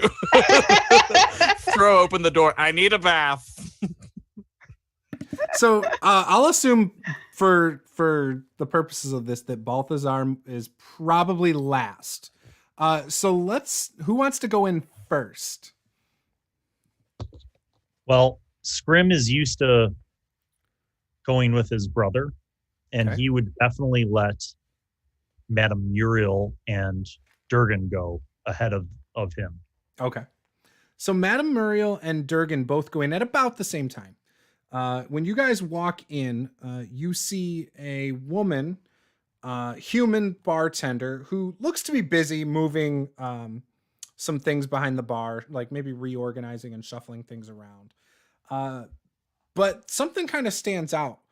This large tavern is pretty much empty, except you see a large, brutish human sitting at a table, and a goblin is actually serving him, putting his food on the table and drink on the table. And then when he sees you guys, he locks eyes with you, Durgan. And even as he sees the two goblins walk in behind you, he just kind of scurries back into the kitchen, like almost like uncomfortably. Oh, well, now I feel bad. I didn't want to scare him. Hey, Scrim, you see that? Yes. Maybe it's one of those boring whorehouse goblins. Maybe he can bring us chickens. Oh, that would be good. Find a table to sit down. put our feet There's up a one little over bit. there. Muriel will go over and loudly pull one table up to another so that she has enough space at the table to sit down and put her feet up on the table. Okay. As you do that, Balthazar walks in right behind you. I need a bath. And the woman behind the bar says, yeah, we can do that. Do you need it right now? Looks to Muriel. Do I need it right now? Just do it, before bed or something. You could come eat something if you want to. Chicken. Is it cooked? I mean, I'm sure they can serve it uncooked if you would like. They can do that. I'm sure they can. Okay. And I picture Balthazar goes to sit next to Muriel and just I picture all of the people around at the tables just all back away and just give wide berth. This is nice. This is a nice place. You guys see the big guy just finish his drink and slam it down. Finnick, give me another round. And you hear a squeak as the goblin comes out real quick with another tankard and puts it on the table and takes the empty one and kind of just doesn't say anything. And Halid starts saying stuff like, "Oh, you little twerp. You're so slow." And then the goblin scurries back to the kitchen. Before the goblin scurries back, Scrim says, which is goblin for, hey, come here. I need chicken. So hold on, I gotta write that down. I may need that later. So the goblin Finnick, he looks at you quickly and rushes back to he kind of gives a little nod and kind of keeps his eyes down and rushes off back to the kitchen. And you can hear in Goblin as the woman goes back into the kitchen. You can hear in Goblin, they want chicken, making chicken.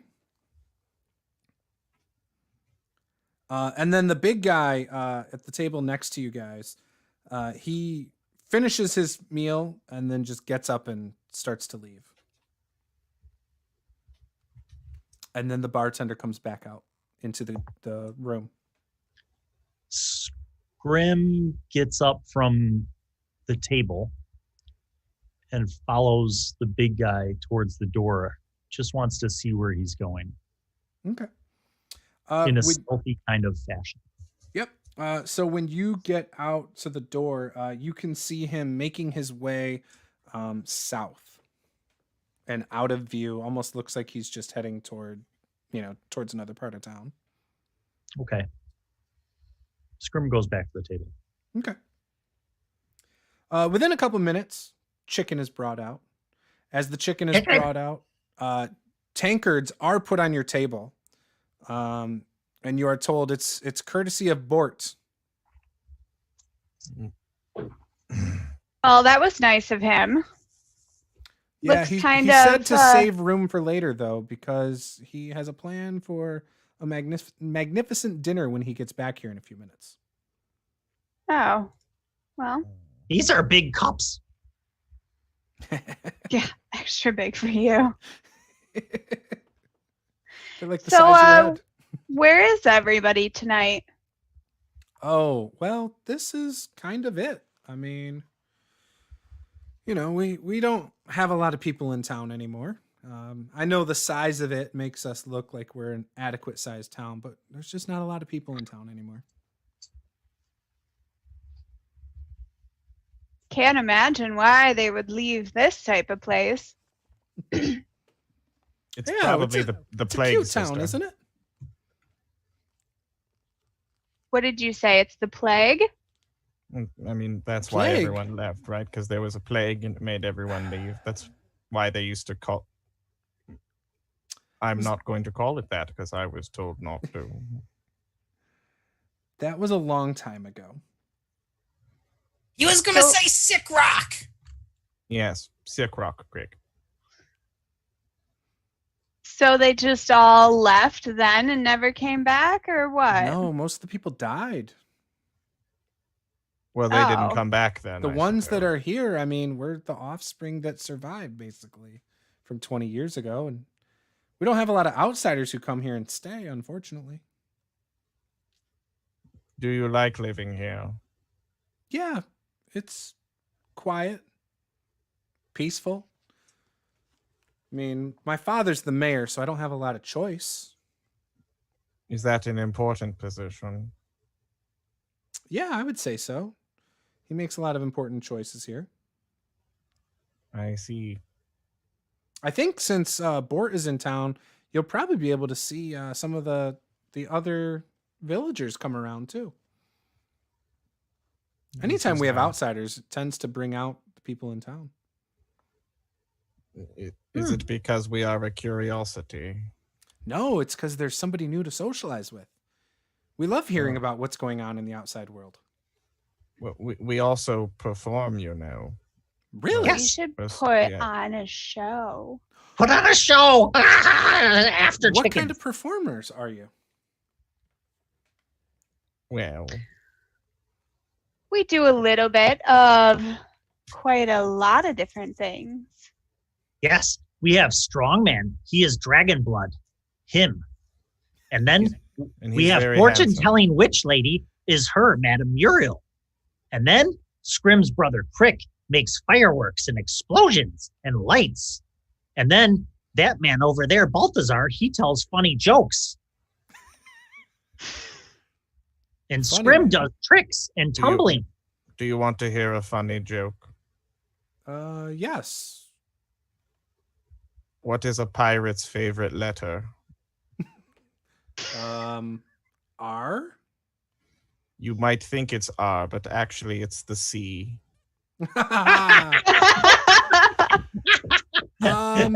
Yeah, that's a good one. That's a good joke.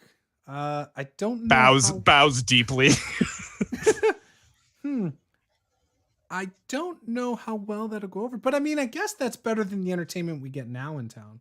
It's not a lot of entertainment we get, so maybe that would be great.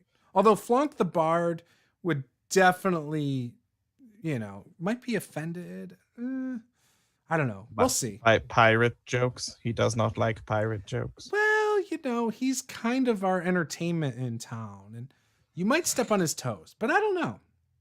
I can remove my toes. I mean, he's a musical, act, so maybe he'd be okay with your kind of entertainment. It doesn't sound like there's a lot of overlap there. No, none of us are at all musically capable. Okay. Least Well, of all let's myself. just, between you and me, Flonk isn't much, he's not a really capable either. But don't tell anybody I said that. Is he, what's that word you taught me, sister? A bit of a dick?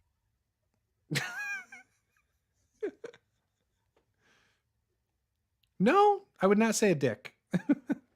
No, he's nice. Yeah, he's pretty nice. So you do really need a bath. I've been told this, yes. You might want to have that bath before everyone shows up. So here's what I'm going to do. Here's the keys to your room. You can go and wash up real quick if you would like. Thank you. Yeah. We don't want people to show up and then lose their appetite. Okay, you don't have to rub it in. I know I smell offensive. I mean, do you need anything? We have different things that can. What do people use for baths?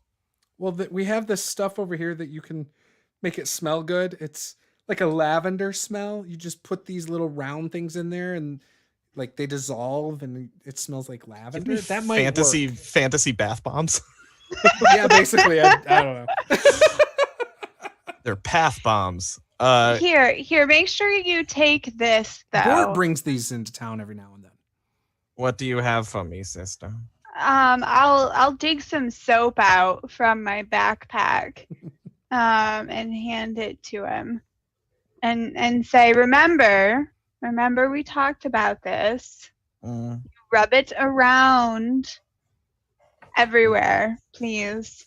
No, I rub it in and don't eat it. It does look tasty. Don't In bite the it. water. No, with the water. With the water. you eat after.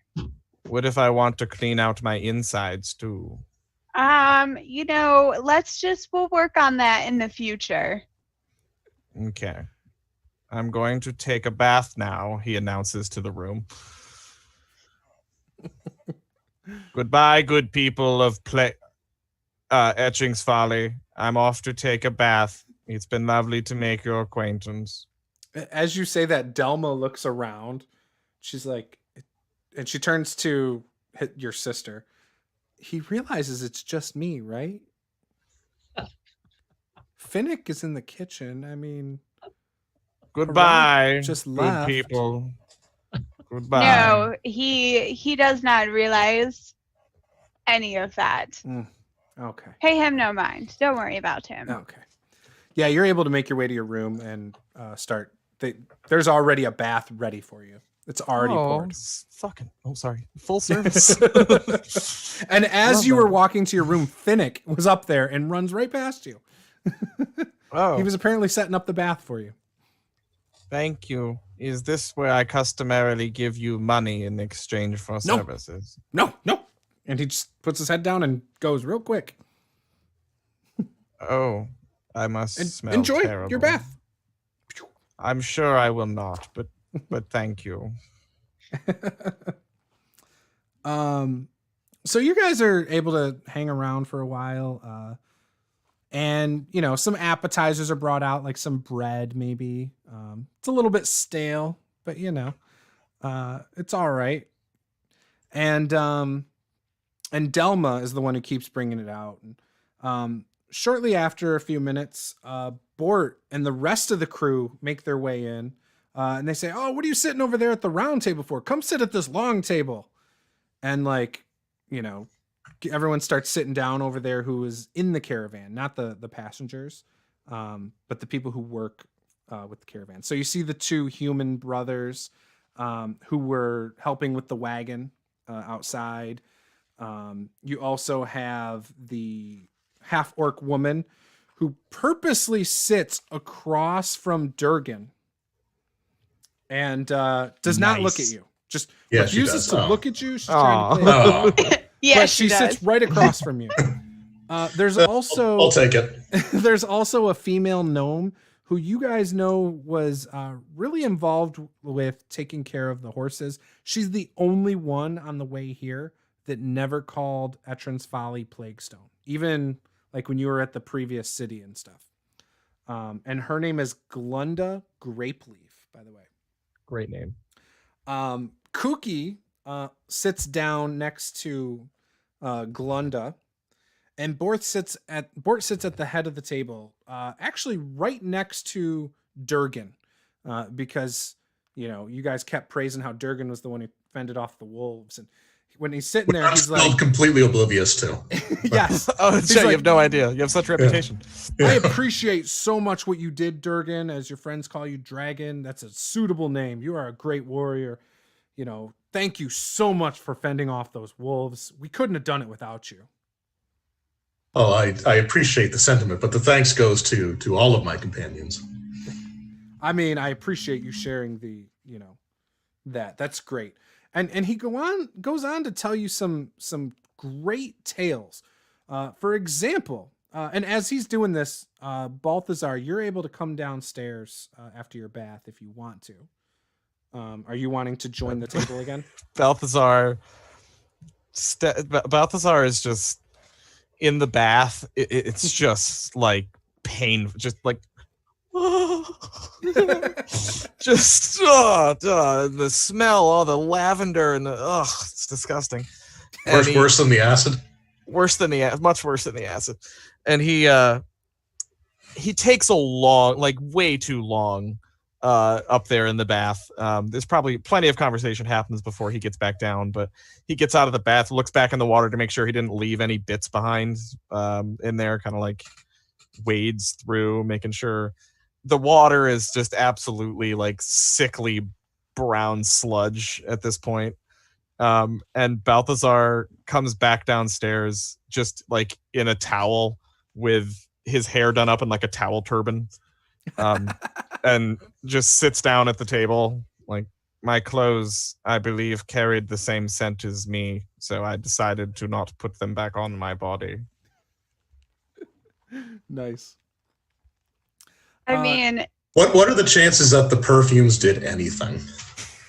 Roll for it. roll your D100. Roll There my you go. D100. You have like a 30% chance. All right, so roll 30 or under then. Yep. Well, this Vihander rule style. I rolled a 6. So they worked really well. Like, he smells really good for once. And even for his sister, this is the only time ever she can remember he smells this good. In fact, he's actually kind of pleasant to sit next to now because he smells like lavender. Am I repulsive? No, I mean it's that was a great choice to take that bath. I'm so proud of you. Oh, my bones are showing again. And he just like tucks his arm between his legs, kind of. I'll try not to let anyone see. Yeah, we might need to get you an extra set of clothes or something. Yeah, the goblin fellow said it was best if I burned the other ones. So, yes, more clothes would be good. Yeah, that doesn't surprise me. We'll have to see what we can do. I don't know if anything is open right now. Durgan, can I borrow a shirt? You're much larger than me, but it should fit like sort of a burlap sack sort of thing. Oh, of course. Consider it a gift. No need to worry about ever returning it to me. Thank you, Durgan. You're very kind and handsome and very strong, and you defeated all the wolves on your own. Oh, no, yes, it's no yes, problem. yes. Wait, what? All by himself. Of All by course. himself. Nobody else helped. Nobody else helped. That's not how I remember it. I thought this was what we were doing. I thought we were telling Durgan that he gets all the credit. Bort hearing Balthazar kind of blow the cover. It's like, what? Wait, it didn't happen? So, wait. Did you And guys I'm even as shocked as he is. Like, we both have the exact same expression on our faces. And hearing this, the half-orc woman seems kind of displeased now. And she stands up and moves to the other end of the table. Oh, I blew up your spot. Anti-wingman. And she sits between, she tells one of the brothers, Ulf and Ulf, make room for me. I'm sitting between you two tonight. And they spread and let her sit in between them. She's now sitting across from your sister, Balthazar, Madame Muriel. Later on, Balthazar and I are going to have a conversation about the bro code. Durgan killed several wolves and also healed me. It's like my exposed arm. He's that an looks excellent hardly healer. healed over there. It got better. Well, you should have seen it yesterday. Yes, I didn't have an arm. He grew it back. As StarStuff84 says in the chat, we are going to use that D100 for stench rolls from now on. This is the stench die.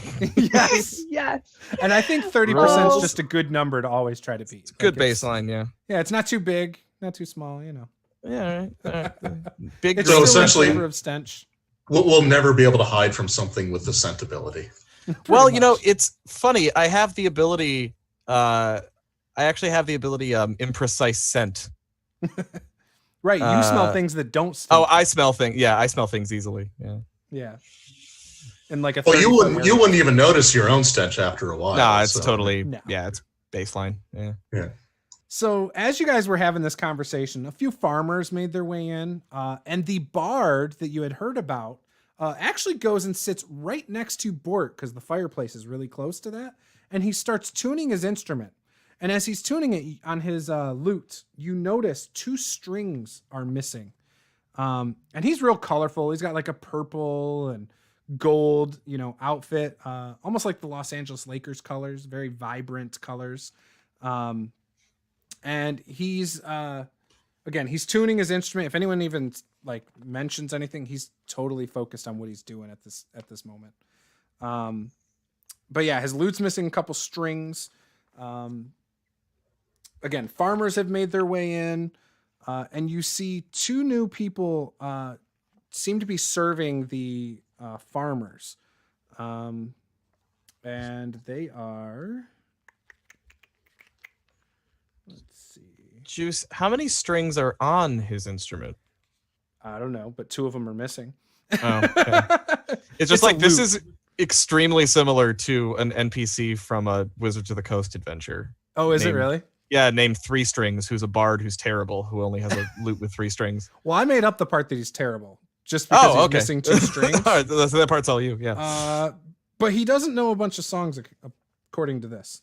Oh, okay.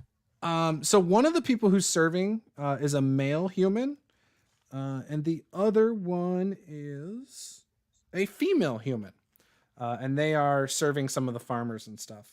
And they make their way over because it's a large table over here of about 10 people. And they say, oh, both of us will be helping you tonight. And the woman introduces herself as Trin. She's a guest server tonight. And the man is Colnral. And he also, says he will be serving you as well. And yeah. What happened to the goblin server? Oh, Finnick? I believe he's in the back. He's cooking up the food right now. Chickens. Oh, you want chickens? What all do you have to eat? Oh, we have, typical tavern food, plenty of bread. If you want some gruel, we got gruel. We can bring out turkey legs. Yes. Chicken. We have chicken, If you don't want any of the, mead we have, then you could probably have some warm goat's milk. I would like to try alcohol. Oh, okay. Well, we do have some mead. Does that sound good, or do you have something else in mind? Is that good, sister? I've never drank before. I mean, I am more of a wine drinker myself, but I mean, it's not too bad. Am I allowed to have some? Maybe start off with a small cup, just in case. It does have disinfectant properties. So. I would like one small alcohol, please. Okay. So they kind of take note of that mentally. They're not writing anything down. And they go through and get everyone's drink orders. As this is happening, Finnick rushes out of the kitchen, and he's got these bowls that have what look like spices, and starts setting them along the table, different spices. And even as he goes in between the goblins, he does not make eye contact, sets the bowl down, doesn't even say anything to him, and continues to do that. Something. Adak bugan shalak. What do you want? It means I want more chicken. They're gonna get you chicken. I got a lot of stuff that I got to do. And he's kind of real jittery, and starts clearing off the table behind him after he puts all those seasonings out. Where some farmers seem to have finished some appetizers. Scrim pushes the stinky human seasonings away that would spoil his chicken. He just pushes it away from himself. Do you like it raw and regular?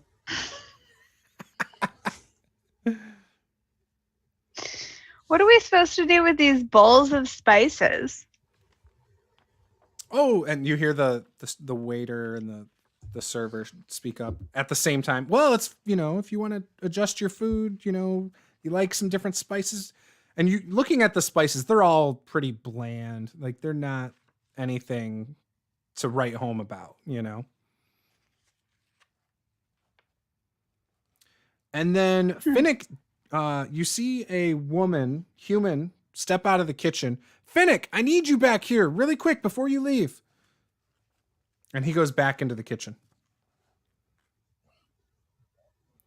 Shortly after, the waiter and waitresses bring out chicken, turkey legs, anything else you guys wanted, and serve you the food you were hoping for. You have your drinks in as well. Just Is I it- believe. chicken juice dripping down Scrim's chin, Oh yeah. his fingers and his hands dripping down his wrists. Just chicken. No Is it bread, good? no spices, just chicken. Is it Yes. good, Scrim? Yes. Good juicy chickens. I'll have the bones when you're done. Yes, bones.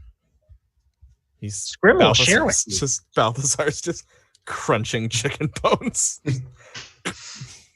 So my Durgan doesn't drink, but he's too polite to turn down whenever they put a drink in front of him.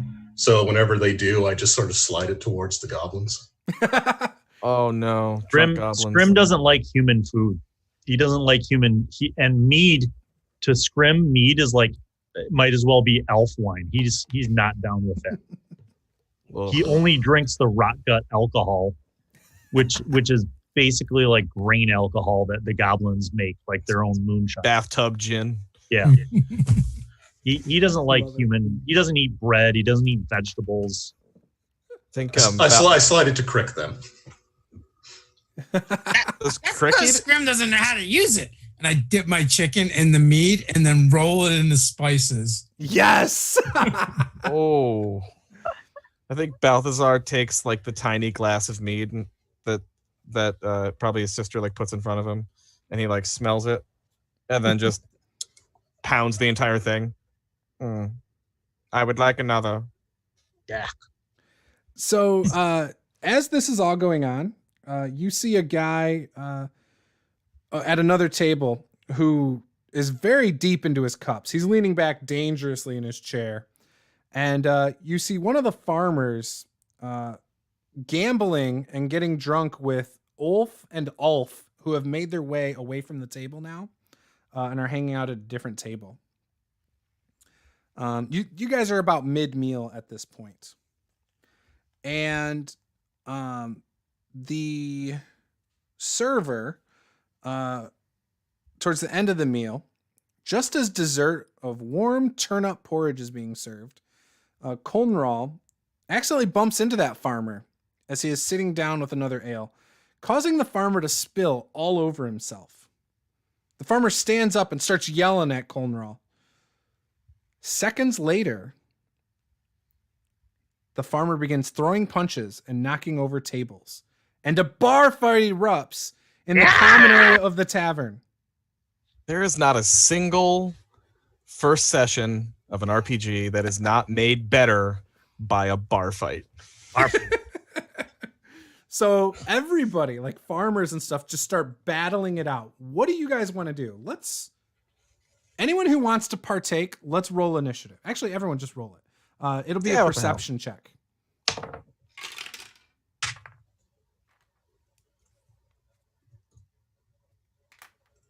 I love it. I love bar fights. And then, put them in the chat. Beautiful. So far, Durgan's the best. Madam is second so far. I tied with Scrim.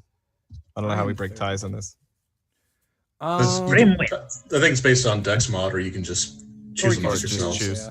Yeah. So that's 13. You guys had 12. So who's going first between Bill and Balthazar? Or I mean, My deck mod's a 1. What's yours?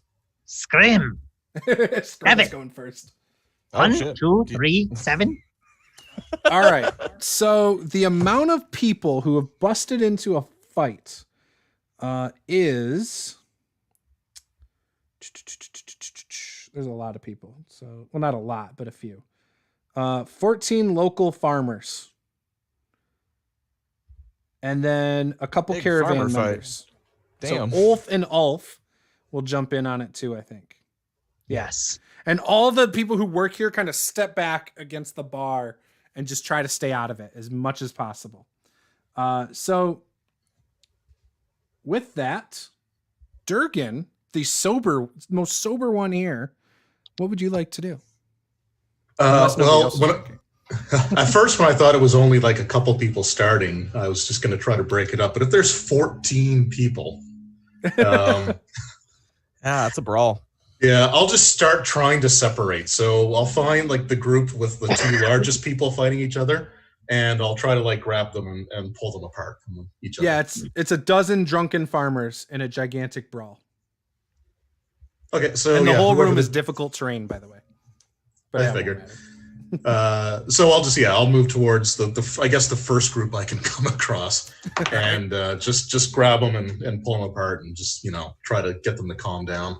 Okay, so we'll call it like is that like an opposed athletics check to pull them apart? I would think so. Yeah. Okay. All right. So I got a 15. Okay. I got 12 plus 4, so I got a 16. So you are able to pull both of them apart with your action. That was two actions then, because it's two of them. That would have had to have been Okay. 2. And so I'll just make an intimidate check, just to shout out that it was a simple accident. It's time for everyone to calm down. All right.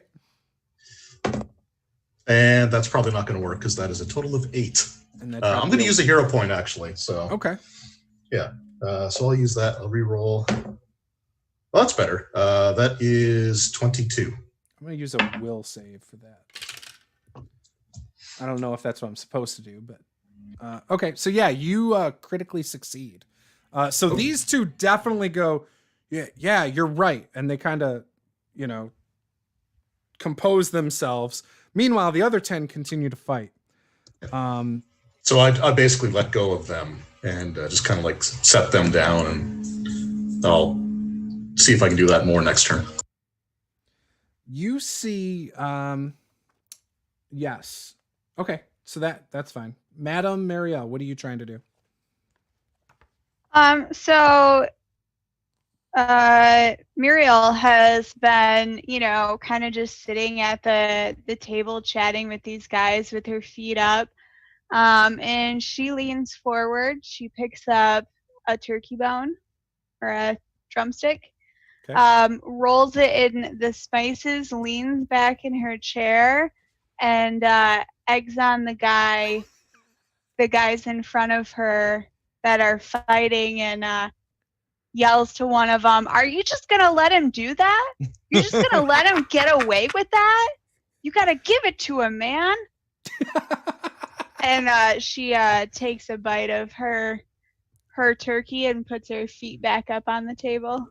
I love it. I feel like my efforts are being subverted from within. Basically, as she does that, and that's how you want to spend your whole turn? Oh yeah, Encouraging for the fight? sure. Uh-huh. So how about this? Give me a straight charisma roll. And we're going to say the two guys that Durgan separated. Hear you say that? What did you end up rolling before, Durgan? Do you remember? It was 22, wasn't it? 22 for the. So I'm going to say that if she beats intimidation. that, if somehow she magically beats that. What'd you get? I didn't. I would have had to roll a 20 to get a 22. So that definitely didn't work. I got a 14. Yeah, nope. So at least it's not a critical fail. So the two guys continue to do their thing. The other guys, they don't even hear you. They're all wrapped up, punching each other in the face, knocking chairs over, tables flying everywhere, beer in the air. Like it's getting crazy. Now, as this is going on, Durgan, you notice there's something about a guy who's really drunk sitting on the other side of the room. He's not one of the farmers. In fact, he seems to be dressed how you would probably dress if you were not in your armor. And he has a look that you would probably recognize as a scarred man who's suffering. Maybe he's seen some things in his life and he's trying to drink it away, right? As the bar fight starts to break out, he leaves his drink, leaves some coin, and you see him walk out the door. And yeah. And then you see the bartender, she goes back into the kitchen, or I'm sorry, she goes out the front door too, really quickly at the same time that man left. Right before him, she gets out front. I'll make a mental note of what the guy looked like. Okay. Bort stands up on his chair and starts hitting his tankard with a spoon. Guys, quiet down. And as he does, one of the farmers throws a chair at him for his trouble. Damn. Trin, the female server who's been helping you guys, as she's standing off to the side, she gets hit with a mug right in her face and decides to just leave after that and just walks out. And the chaos continues. With that, what is Scrim doing? Scrim jumps up on the table. That's the first action. And then Scrim with probably a chicken in one hand and a turkey leg in the other just bellows out, "It's dinner time! Shut up and sit down!" Which is the intimidation roll. Okay. 18 plus 4 is 22. Okay. So you said 22. I had a 16. So you are able to convince 2 more guys right next to you to sit down. They're like, "Oh, that thing means business."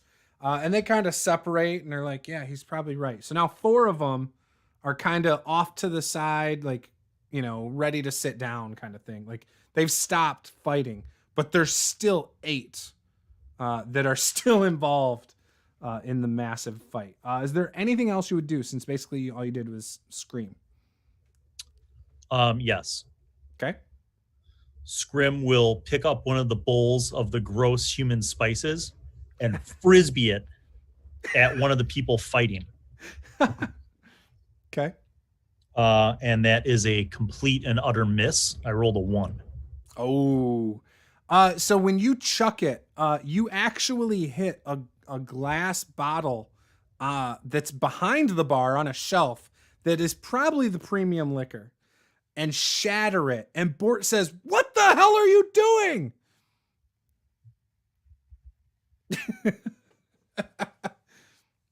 Yes. And then you have one more action if you want to do something.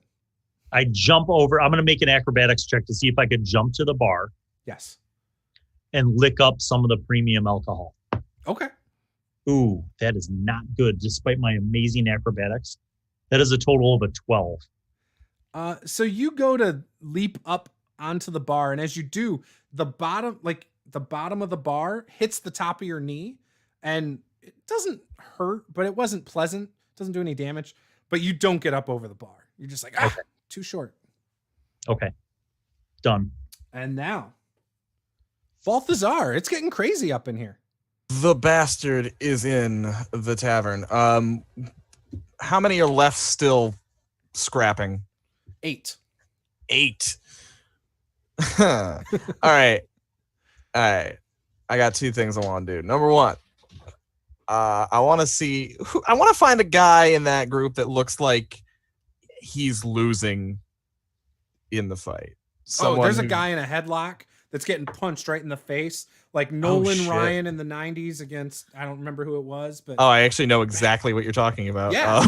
Yeah. It was great because Nolan Ryan was like 60 years old. Yeah. Dude, don't screw with Nolan Ryan. He's a tough bastard. Right. So yeah, that guy. I want to cast light on like his clothing and make him glow to scare the people around him. So you're casting light on him so he starts glowing? Yes, in 20 feet radius of bright light, like a torch. Okay, so since everybody can only see his head or his face sticking out from the headlock, basically the face just lights up, but it looks like the light's coming from inside his dome piece, right? So it's almost, it just makes the skin glow, but it looks like something's underneath it, like almost like it's about to explode or something. Yeah, sort of the look I was going for, yeah. and the guy who's got him in the headlock goes to hit him again and is like, "Whoa!" and like jumps back and lets go. and the guy's body just falls limp to the floor because he's already knocked out. I'm glowing. Yeah, and now his whole body's glowing like this. And then I'm just going to walk near the throng of people and try to get them with my smell. Well, you smell good now. Oh, true. Yeah. So True. there are. But the excitement could have him release because If I sweat at all. He's not used to smelling good. So the one guy's knocked out. The guy who had him in a headlock jumps back, and 2 other guys notice that guy, and so they step back as well. And so 4 of them stop fighting, but 4 other ones are still fighting, and they're actually fighting over by the stairs of the tavern because they've just kind of moved away from the main area at this point in the chaos. I have 1 action left, so I'm just going to use it to sit down next to my sister and also put my feet up on the table. Nice. Crick, Drink a mead. what would you like to do, Crick? Crick gets very animated and excited when he sees all this chaos going on. And he slides under the table and begins bundling sticks together. You're gonna kill us all. Have sticky substance on the end of them, lights them, and throws out a smoke stick into the middle of the melee Of the 4 guys. How's that work? It just creates a 5-foot cloud of smoke. Is it like makes it hard to see through it? Is it like a big billowing cloud of smoke? It is literally just a 5-foot cloud that obscures that area. Okay. So the smoke does make them stop. As they stop, you actually see what has to be like the town guard or sheriff bust up in here. And Delma is with him. And he starts telling, all right, who are the guilty party involved in this? All of you who are fighting, get out right now. Get into the street. We're going to go handle this. Or I'm sorry, he takes them over to a table. We're all going to handle it over here at this table. And as he says that, they like all put their head down. You would almost assume this is like a common thing for these farmers, right? And so they all go sit in the corner, and he starts giving them a tongue lashing. And yeah, that's about it. He doesn't really do anything other than, saying that next time he's going to start handing out fines and arrest warrants. As that's going on, Bort invites all of you to sit back down, those of you who are not sitting anymore. And he says, where did Crick go? Crick. Yes. Have a seat. Sit down. Let's enjoy our meal. We need to finish our drinks and enjoy our meal. Scrim returns to the table with his chicken and turkey. Why were those men fighting? Do you know, Bork? I mean, yeah, he spilled a drink. It's just stupid. But he didn't spill a drink on 14 people. Why did they all start punching each other? Farmers. I don't know. I've never met a farmer. Really? Oh, they do this kind of stuff. I lived in the woods. Well, let me tell you guys. So this turnip porridge, this is my favorite. And you guys can see his bowl is larger than everybody's. And he's like, so they gave me obviously a little more. If you guys want more, help yourself. They'll bring out more for you. I'm really excited about this. And yeah. Turnips. Do they make chicken porridge? Turkey porridge? I mean, they might be able to do as you're asking about it. They say we can add chicken to it, or you could just put your own chicken in it. Scrim does not eat turnips. You could get the gruel and you could dip the chicken in the gruel and then eat it that way. Scrim does not eat gruel.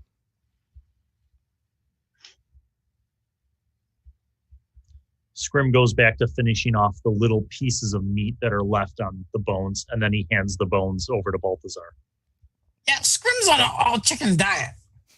Thank you. These look like delectable bones, Scrim. Scrim does like goat meat too. Does I've never Windmill Tavern have goats? She said something about goat's milk. Yeah, you can have goat's milk. Bort's telling Is you, he's that- like, yeah, they have goat's milk. Crick tried to milk a wolf. Yeah, I don't know, but don't eat the turnip porridge thing, because he's like, sounds like he's gonna die over there. No, I'm fine. It went down the wrong hole. I'm good. So Crazy. if he was sitting next to me, so I'll just kind of reach over and like slap him on the back, and if he just in case he's choking. He stops and he's kind of staring at his bowl for a second and like puts his head kind of down, and you see like all of a sudden when he picks his head up, his face has turned purple. And his mouth begins frothing. Seconds after, his eyes roll into his head, and a rumble can be heard in his guts. Moments thereafter, he collapses onto the table,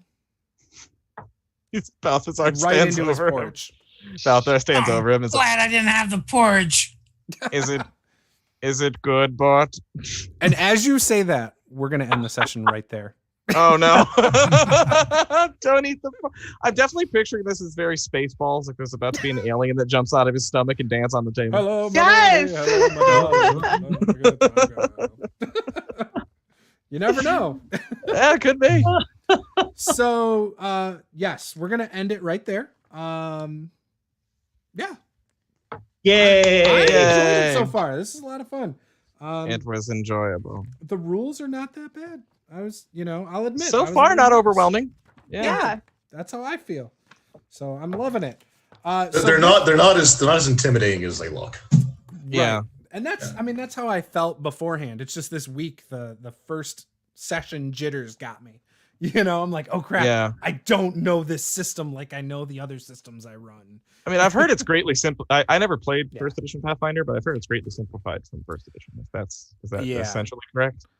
First edition Pathfinder is basically third edition. Right. Yeah. 3.5 3.5. D&D, Yeah. So I never played 3.5 or third edition, but I did run a little bit of Pathfinder first edition. And for me, I went into it blind. Like I had never played a game like that before that. Like I had played D&D second edition and I had played like Palladium books, but not a lot of other games.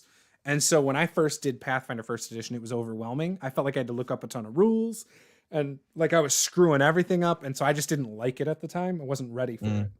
And so we switched like not long after that to 5th edition because that came out. Yeah. It was great. But significantly easier. Yeah. I like this, and I do feel like it's a lot simpler, especially so far. Like even looking at it.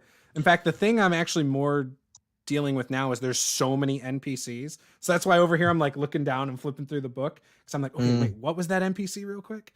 Like, and it's like This is 50 where- page later. I totally do this sometimes when I'm running like pre-made adventures where if that happens, I just literally combine NPCs. Like if it doesn't Right. have to be multiple people, I just collapse them into Right. one. Well, the Like I don't need to know the farmers- name of every freaking patron in the bar. So the farmers don't have all the names spelled. Yeah. There's only one farmer that it gave me a name of. And that was the first one that spilled his drink. Other than that, I don't have names. But also, you guys could have gotten into a big fight with him. You know what I mean? Obviously, you guys didn't. You guys didn't get a tongue lashing, right? So for the most part, you guys were scot-free, basically. But Who's Scott? I don't know. You guys are scot-free, so you don't have to worry about it. He's not here. So yeah, no, I like it. I'm having a lot of fun. You guys so far are great. I feel like I've been laughing all night. My cheeks are a little sore from laughing. That's a good I thing. really like the simple action structure in combat. Yes. Like just you have three. What do they call them? Is it like action points or what are they? I don't Just know what three They just call them actions. three actions. Yeah. Yeah. And like a spell, like most of my spells take like 2, but that's Mhm. pretty simple and like easy to. Instead of the D&D style of splitting up between like a move action and a bonus action, it's just you have 3 actions. Do with them whatever you want. Right. That makes a lot of sense to me. That's a nice simple structure. For me, so I like it as a player because I played this once. As a GM, it's hard for me to know when your turns are done I can because see I that. don't know which of your things cost 2 or 3 actions. Yeah. You want us to shout that out for you? Like, Yeah, I'm gonna cast a spell that costs 2 actions. You know, I can do that. Or just say that's it for my turn. Yeah. Just saying when your turn's done is good. Yeah. Because I think I even stopped Crick. I think he probably could have done one more thing. So he moved under the table and then he did his alchemical smoke stick thing. I don't know. I think I have to manipulate stuff, so that's like it's like casting a spell. I think. So it is like 2 turns or 2 actions. Yeah, I think it's 2 actions. Okay, Yeah, so it was an action to create and then an action to throw it. Yeah. Gotcha. Okay, so I did handle that right. I wasn't sure, but I will try not to overstep you guys. If I do, just say something. I have a tendency to do that. Like even a couple times I tried to talk over you because I thought maybe you were done saying, some people were done talking. Just keep talking. I'll shut up. Like don't stop your role play. I do it all the time. It works. It's a lifestyle for Paula. Yeah. Usually she doesn't talk over me. That's the problem. She'll just go quiet, and that's definitely a problem. Not for me later, but like in game, she doesn't get to do what she wants. Rolling. That's the warning. Right. So, anyways, Anyway, so you guys have built up. Everybody, I think, has 2 hero points except for Bill. Is that correct? I have 1. Oh, you've spent 1 too. Yeah. Okay, so I'm gonna keep track of. Yeah, So Colin, I have 1 as well. Oh, for some reason, my character sheet in the app started me with 5 hero points. I don't know why that would that's be. weird. But okay, so I should have 2. Did 2 you spend 1, is. Paula, or you still got 2? No. Nope, I still got 2. Okay, so then Dave and Bill have 1. Draven, Paula, and Colin have 2. Yep. Okay. Oh, I have 1. I used has one. you one. did use Yeah. one. Oh, you did use Yeah. one. Yeah. I have 0 juice. I used 1 on that Oh, intimidate roll. no, you gained 1. So I don't know if you gained 1 when people bought it, and then Yeah. you did a selfless act. He did 2. Oh. I burned 3 total. Oh, did you? Oh. Yeah, 'cause I gained 1 when people bought it. No, I burned Gotcha. I burned both of the ones that I had. I don't know if I burned 3 of them, but I burned both of the ones. I think you only burned 2. I think you have 1 left because there were 3 total that you had throughout. Oh, the okay, maybe you're Because right. you jumped in between somebody or something. Yep, something like that. And then he was giving props to Durgan. I think it gave him a bonus 1 there. It was very brave of you, Scrim. Yeah. Yeah. You know, So, the yeah. part where Durgan killed all the wolves single-handedly. Killed every last wolf with his bare hands. hmm They've gone So extinct. we are not playing next week. It's the following Friday. So 2 weeks from now. And we're going to play every 2 weeks, barring holidays. We're not going to play on holidays. Oh yeah, because that'll be one of these would fall on Christmas. Oh wait, no, never mind. It doesn't fall on Christmas. I take that back. Yeah, so I think we'll be good. I'll double check late December, but to make sure it's not like Christmas or Christmas Eve. But yeah, or New Year's Eve. Those are 4 days that are off. But yeah, so thank you guys for watching. If there's anything you guys want to say, any last like shout outs for your stuff or anything like that, feel free. Colin, go ahead, plug your Twitch or whatever you want. Yeah. Other games? Well, yeah. Check this out. This is great. When I'm not here on Friday nights at this exact same time every other Friday, the off weeks, you can see me on my channel where I do the GM Postmortem, which is my GM chat show that I do with my co-host Lydia, Half Hours Tournament on Twitter and everywhere else, where we sit down with GMs and game developers and whoever the hell else wants to talk to us and talk about basically how to run a better game, how to, if you will, master the game. Good one. Good one. Yeah. You get an extra hero point for that, by the way, Colin. Thank you. You'll have master 3 the next game. session. Master the game plugs always get extra points. You got it. So we actually we don't have our guests lined up for the 27th yet. We're still we're talking to a few different people that'll be there. So that'll be a mystery, but I'll post it on Twitter when we figure out who it is.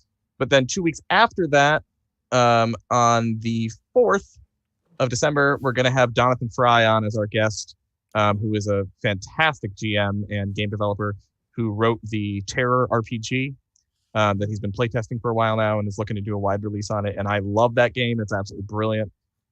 He's a big guy over on Encounter Roleplay where I do a lot of my stuff. And he's just absolutely fantastic. He has the greatest voice you have ever heard on a GM. It's not fair how good it is. He has this perfect, almost like movie trailer voice. It's incredible. Oh, yeah. It's not even fair. It's like No Nat 1 with his perfect radio voice. It's and absolutely oh, extraordinary. Yeah. And he'll be our guest. And yeah, we'll be rolling out every time we find out. I'll be announcing who we're going to have. We're talking to a few different people to be our next guest, but I'll put it up on Twitter. Will and you then, post that in my Discord too, under the Yeah, totally. tab? Yeah, please Absolutely. put it there Yeah. so we can see Yeah. it too. And, I mean, obviously I'll see it on Twitter, but you know. Right. Yeah. I'll put it in your Discord too. Awesome. And then every Sunday, including this coming one, on my channel, which is twitch.tv/Colinomicon, we do One Shot Sunday, where it's a different game every week. It's something either we usually go for rules light games that are just kind of get up and go, or we do systems where we do it low prep, so we'll have pre-gen characters and just take a scenario and then run with it.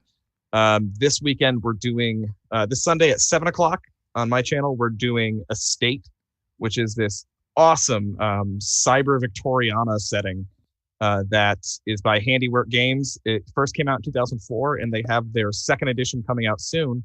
And it just so happens a friend of mine is good friends with their developers, so we got our hands on the second edition materials before anybody else. And we're going to be playing a preview of that on my channel. We're going to do a one-shot with a whole host of great role players that are going to be in that. And then other than that, on my channel, I do stuff over on Encounter Roleplay. So Monday nights on Encounter Roleplay, I'm in D&D Song of the Deep, which is my absolute favorite thing I've ever done in a role-playing game. It's heavy and full of feels and beautiful, and it's fantastic. And I'm ridiculously proud of what we do on that show. That's also with Lydia GMs that. She's wonderful. And then Tuesdays on Encounter Roleplay from 2 to 5, I GM Achtung Cthulhu, which is our World War II Call of Cthulhu game, because the thing you need to make Nazis scarier is Cthulhu. True. Yep. So I'm doing a new module. Modiphius Publishing is coming out with a new module for that game called Forest of Fear that all takes place in the Ardennes Forest in 1944, right toward the end of the war. And once again, they were nice enough to give me that stuff before it's out. So I got my hands on that, and I'm GMing that. And it's a fantastic game with another great group of role players on there. And beside that, I have, you can find me on Encounter Roleplay all the time. That's where I live. That's where I hang out. And yeah, that's pretty much me, man. Can't wait to see y'all again in 2 weeks and see what other parts of my body fall off. It's going to be awesome. I'm looking forward to it. Paula, you want to tell them about our game tomorrow and miniature painting and all that good stuff? Yes. So tomorrow night on this same channel, we are playing in a BlackRock Adventurers group game where I play a very different character who beats things to death and pokes the bear all the time. She's a raging barbarian. Like, just a little different. Hit first, ask later. On Wednesdays, we have mini painting. Every other Tuesday, we have a Beck Me game. And I don't know. That's all I can think of off the top of my head that I'm doing. So it's been a fun-filled week of a lot of games so far. Very true. Yeah, we run a lot of games on this channel. I'll get to that at the end. Bill, anything you want to promote? Yeah, I mean, all the stuff on the channel every Monday, Monster Monday, so you can up your game with monsters and creative ideas for how to use them. I love those videos. And we have taken a little break from D&D with high school students. Thank you, COVID. But we are doing some other stuff on the channel. We're doing actual plays of campaign with Lamentations of the Flame Princess for that old school D&D kind of vibes. And we have some upcoming stuff in December, including some alumni cast members coming back for D&D with college students, and a new 5th edition D&D show that I'm going to be launching that's taking place in my original world. And last but not least, I will give a shout out to my nephew who created the beautiful portrait art for Scrim. So if you're interested in character art commissions, he's a recently graduated from college starving artist who's looking for money, and he can do really cool art, and he does logo design too. So send me his deets, Bill. I'll get I will. Nasty ass Balthazar portrait. I was gonna say Balthazar needs to come to fruition somehow. Yeah, what's really left of him? good. I And gave him a Dragon, too. description. Yeah, and he's got very fair rates. So if you're interested, all of his details are also findable as well. But he's on Instagram at Christian Allan Art. I'm gonna write that down. Christian Allan Art. Gotcha. Awesome. And then Draven. Yeah, so I guess I talk about a bunch of different RPGs on my channel. Next week Especially Pathfinder. Especially Pathfinder. Pathfinder, Starfinder, Alien RPG, D&D 5th edition. Next week I'm going to be looking through the Pathfinder Society Guide, one of the Lost Omens books, like one of the like flavor enhancer, I guess, types of books. Yep. And maybe some more stuff with the beginner box, which I just got. So, and then 2 weeks from this past Tuesday, I'll be part of the Beckme Keep on the Borderlands game, where I'll be introducing my second character. For session 2. For session 2. Well, session 3 technically, but the second session since we've had combat. Yeah, I look forward to that, and 2 weeks from tonight doing this all over again, because this has been awesome. You died the most honorable death ever, killing innocent kobolds face down in their feces and urine. Like it's perfect. Yeah, I remember that differently, but I just heard there's like women and a shaman. Like no, it was pretty good. I enjoyed that. Yeah. And then Dave from Nerdarchy, or Nerdarchist Dave is what you like to be called. So Yeah, you can find me over on the Nerdarchy YouTube channel and Nerdarchy pretty much everywhere. We also have Nerdarchy Live, is a new YouTube channel where we're putting up some live plays right now. I'm running a science fantasy cipher system game, and that's cool. We also we do live chats Monday through Friday, at noon Eastern time, where we just grab different people from the community and talk to them for an hour. Yeah, you had one of my players this last week, Chance, from D&D Spellbook. I did. And he was talking about how he tries to abuse spells against me. And how I let him get away with it. Out. Yeah, and how I let him get away with it because technically I have not gone out of my way to stifle him yet. Yet. Yes, yet. I'm running a module, so I try not to deviate too much, but eventually I'm just going to have to come down with that hammed. Just be like, nope. Yeah, no, it's great. I love your live streams in the middle of the day. Unfortunately, I can't ever watch them anymore because I've got monster kids during the day that usually at that time. Yeah. Kids wreck everything. Crazy. We know. Yeah, but I catch the replays when I can. So here on this channel, we've got a Tyranny of Dragons 5e game going on. We play that once every 4 weeks. We play Descent into Avernus.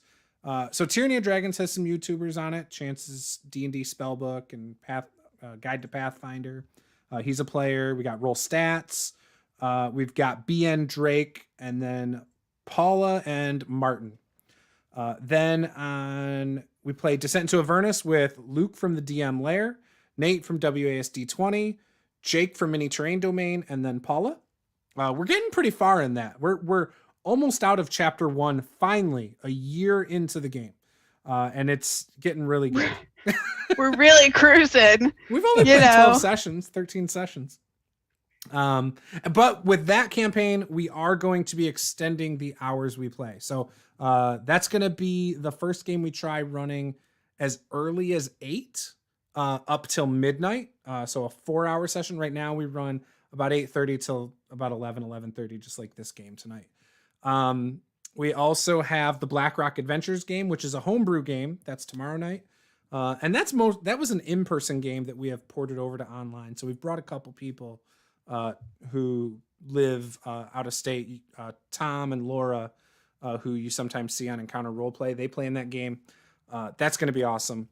And then, starting in December, for patrons first, we're going to be doing one-shots once a month.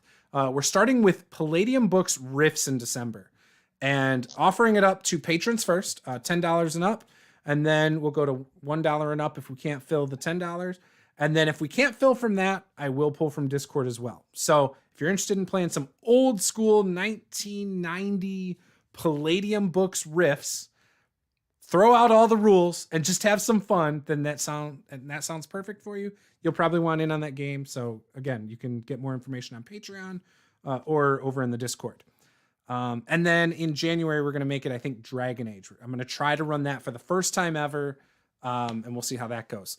Other than that, we have basically live streams all week except for Mondays. Sundays, I stream to Twitch video games.